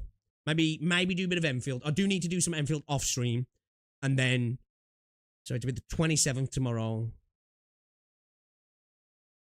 So we've, what day is he? I've lost fucking track of the days, man, because of Christmas. What day is it today, chat? It's Friday today. So, play some ARKNIGHTS tomorrow. And then Sunday or Monday, we do Warframe. Sunday and Monday, we do Warframe. I think that's what we do. I think that's what we do. Yeah. I'm personally not a fan of the frames from Warframe because they look too abstract, in my opinion. I get what you're saying there. Nah, I'm quite a fan of the way they look. But I get what you're saying there in regards to the fact of how abstract they are, right? I suppose, like, you know, especially if you compare it to, like, if, you know, you're playing, like, a gacha game or an anime type game there. I can see what you're saying. Those two look fucking sick for me. Grendel, this Nurgle-looking motherfucker, I am loving that. I'm loving that, man. That's so fucking cool. But yeah, I get what you're saying. I might not like Warframe designs, but I enjoy the gameplay and etc. Says a lot about the game. Yeah, and at the end of the day, it's the most important thing, right? That's the most important thing. Lads, I'm going to have to call it though, man. We'll watch some of that in the next stream, Ken. It's 2:45. I've got to go watch the football, man. I've got to go watch it. I need to eat as well. I do thank you guys for coming through again today, though. I've had a blast. I've really enjoyed it. Look out for a video maybe later, probably tomorrow. We'll be live tomorrow with some ARKNIGHTS. Probably maybe Sunday more ARKNIGHTS, and then Monday we do some Warframe. I think that's the plan. I think that's the plan, boys. All right, I think that's the plan. Enjoy the rest of your day, guys. Once again, I hope you had an amazing Christmas. And if I don't see you before New Year's Eve as well, have a great New Year as well, guys. All right, remember, next year, we're locking in daily streams. Content is coming. We're prepping for Enfields. We're going to be going in hard, boys. I'm looking forward to it. Hopefully 2026 will be a good year for Gacha, and hopefully it'll be an enjoyable year, full stop. Alright, boys. Catch you all later. Get up.